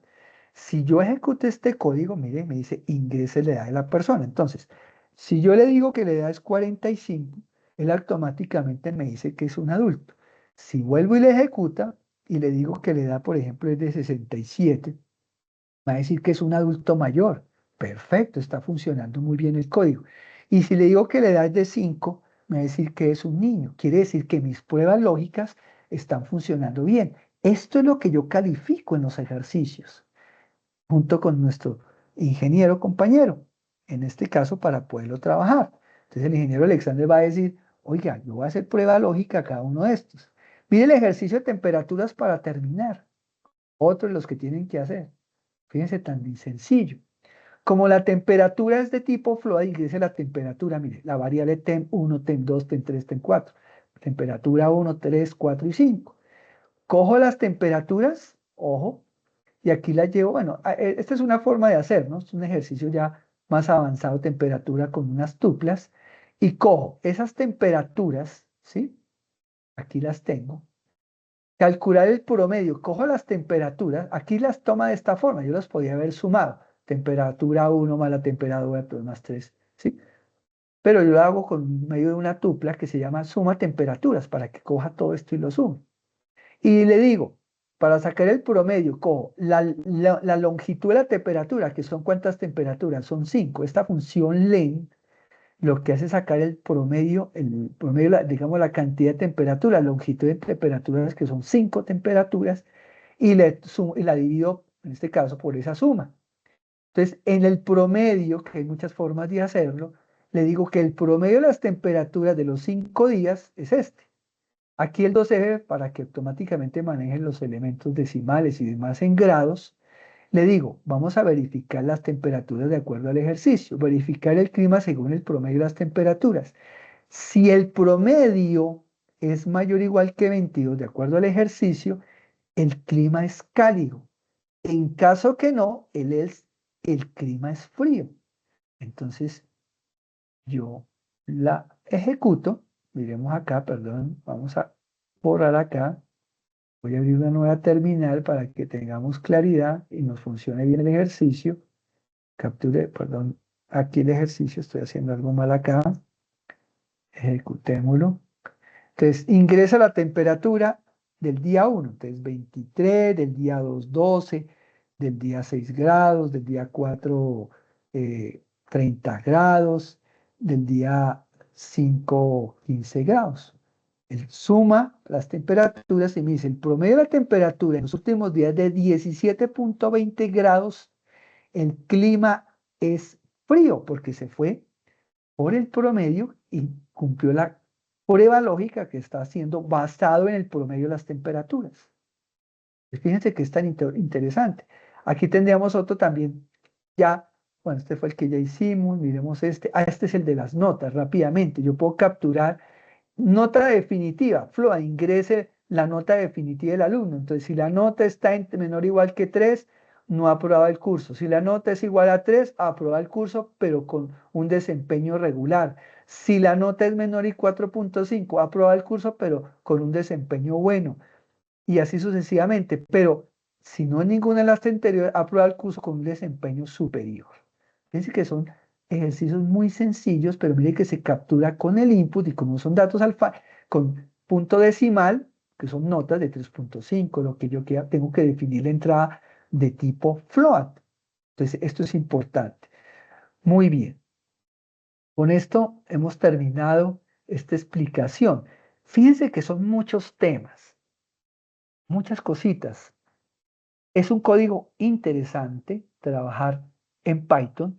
Ya les di algunas herramientas muy importantes para que se apoyen en la IA y recuerden que en el CIPA se van a profundizar donde aquellos puntos críticos, tanto en variables, operadores, operadores matemáticos, pruebas lógicas, refuercen su conocimiento y ya tienen algo que hasta hace unos años ningún estudiante lo podía tener, que es el apoyo de la IA y consulten las referencias bibliográficas, todos esos elementos que son bien importantes dentro del desarrollo de esta tercera actividad.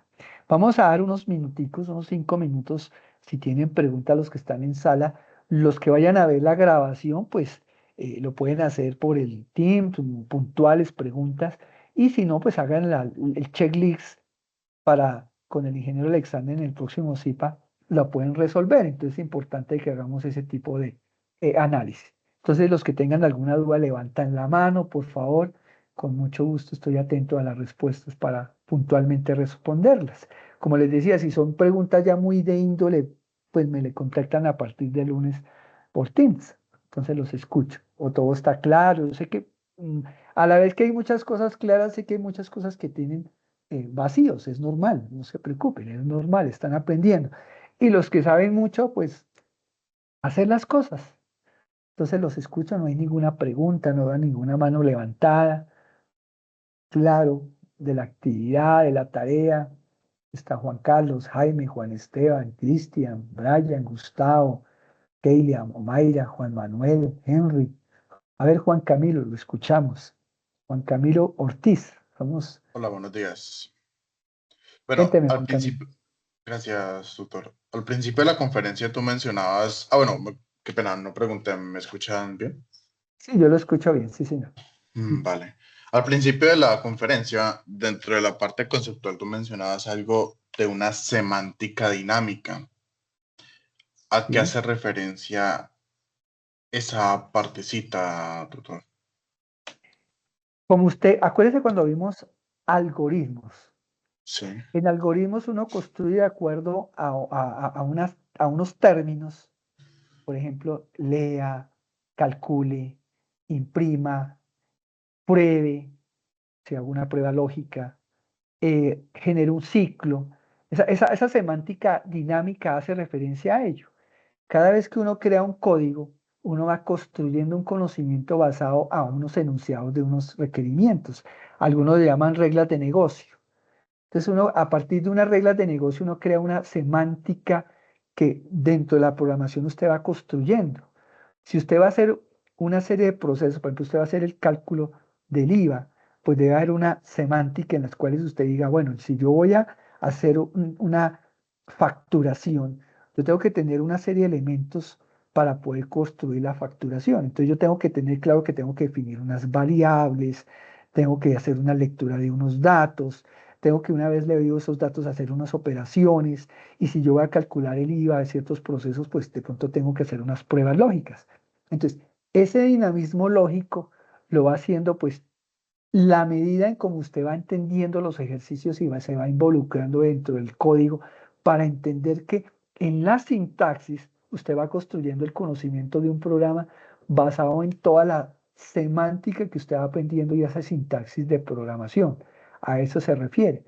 O sea, ok. no es que uno vaya construyendo como se le ocurre, sino que va a haber una semántica que usted va a tener que entender para que aplicarla dentro de un desarrollo. Cada desarrollo es diferente. En unas de pronto va a haber simplemente una secuencia secuencial de captura, cálculos y resultados. En otras va a haber una definición de variables, captura de datos, operaciones y basados en los resultados de esas operaciones, unas pruebas lógicas para tomar unas decisiones y obtener unos resultados. ¿Quedó más o menos claro la pregunta, Juan Camilo? Sí, sí, señor. Tengo una segunda pregunta. Cuente. En programación es claro que uno puede desarrollar un programa y no tener presente ciertos escenarios que el usuario final sí va a crear. Sí, señor. Entre esos, y que estamos hablando de variables y tipos de datos, si yo, por ejemplo, creo una variable de tipo, un ejemplo, yo creo una variable de tipo entero, pero resulta que dentro de mi programa está contemplado de que solo voy a manejar variables de tipo entero y datos de tipo entero. Pero resulta que más adelante, por alguna razón, yo ese tipo de dato necesito convertirlo por un nuevo escenario que me creó el usuario. Mi pregunta Sí. es, ¿yo puedo convertir datos, tipos de datos? Ejemplo, los manipulo para que estaban en tipo entero y los convierto a tipo float, por ejemplo. ¿En Python puedo Pues, hacer esa manipulación? sí, señor. Efectivamente. Usted puede ser, o sea, Python puede hacer lo que usted quiera, ¿sí? En Python usted puede, inclusive, sino que no me acuerdo de qué aquí el término, eh, si ustedes observaron y fueron muy analíticos, cuando vieron PSI, había formas de que usted automáticamente, sin definir la variable, él asumía que si se digitaba en esa variable un float, él ya sabía que era float y usted no tuvo que haberle dicho al inicio que era de tipo float, sino que él ya automáticamente, no me acuerdo el término, se lo debo, para que él automáticamente, dependiendo de lo que yo le capture, asume el tipo de dato que es. Pero si usted tiene un dato que lo está tratando, por ejemplo, de tipo flotante y lo tiene de tipo entero, él, por lógica, ya lo sabe, porque usted le está asignando ciertos elementos al código. Eso es algo que lo hace muy interesante Python. En eso de que usted tenga tipo de dato X y lo manipule de otro tipo de dato Y, él ya lo sabe. Pero si va a hacer una operación con un dato capturado que usted fue definido de tipo entero y usted le capture esa información y lo multiplica con un flotante, no va a tener ningún problema. Pero lo inverso, o sea, flotante, y lo manipula en ciertos datos como un tipo entero, si ciertas operaciones le puede sacar error. Entonces hay que tener cuidado en qué momento utilizo, porque él ya sabe. Él ya sabe qué tipo de datos está utilizando. Y eso es una de las bondades muy buenas que usted puede hacer. Ahora, hay elementos en los cuales usted maneja cadenas de caracteres y usted puede manipular esas cadenas de caracteres para hacer diferentes operaciones como cadenas. Yo puedo decir a partir de una cadena de caracteres, extráigame el cuarto elemento para armar, por ejemplo, un proceso de visión por computador o ciertos elementos a partir lo que llaman tokens en programación. Pero eso ya es otra cosa, manejando cadenas de caracteres. Como les dije, Python hace una serie de cosas que a medida que usted le va cogiendo, como dice, cariño a esto, porque eso es como el médico, yo les decía, si usted es médico, pues tiene que gustarle, pues no es que le guste la sangre, le gusta hacer cirugías, le gusta meterse en el tema. Y si usted es programador, a medida que usted le va gustando, le va haciendo gusto, usted va entendiendo cómo manipular las diferentes formas de programación, variables, tipos de datos, y él mismo le va corrigiendo porque le presenta inconsistencias en el proceso. Entonces, fundamental que vean todos los escenarios y las diferentes formas de manipular los tipos de datos, como usted lo decía. Si no le da, tiene que mirar ejercicios que le fortalezcan las diferentes formas de manipulación de cadenas, de tipos enteros a flotantes, tipos reales, todos los diferentes escenarios. Pero Python tiene una serie de bondades muy grandes, a diferencia de las programaciones en Java, en PHP, que ahí sí toca desgastarse haciendo conversiones de tipos de datos muy frecuentemente. ¿Le quedó claro, Juan Camilo? Sí, señor. Muchas gracias. Muy bien. ¿Alguien más tiene preguntas antes de terminar el día de hoy? Muy bien. Entonces, importante tener en cuenta las recomendaciones que di al inicio para los que llegaron de pronto un poco al final, para que no cometamos errores en las tareas de entregar como no se pide en la guía. Entonces les pido ese favor de que revisen el video, no simplemente mirar digamos, la actividad como tal, el documento, sino que por favor se profundicen un poco más en la web porque aclara dudas sobre temas de la guía. Muy bien, entonces les deseo muchos éxitos en esta tarea. Nos vemos en la siguiente web conferencia todos y estaré pendiente, lo mismo el ingeniero Alexander, y estén pendientes de la programación del próximo CIPA. Tengan ojalá muchas preguntas para que les pueda resolver. Entonces que pasen un buen día. El día de entre hoy y mañana les publicaré ya en el campus. Allá en el campus quedará el link para que puedan observar la web conferencia. Entonces que pasen buen día y que pasen muy buen fin de semana.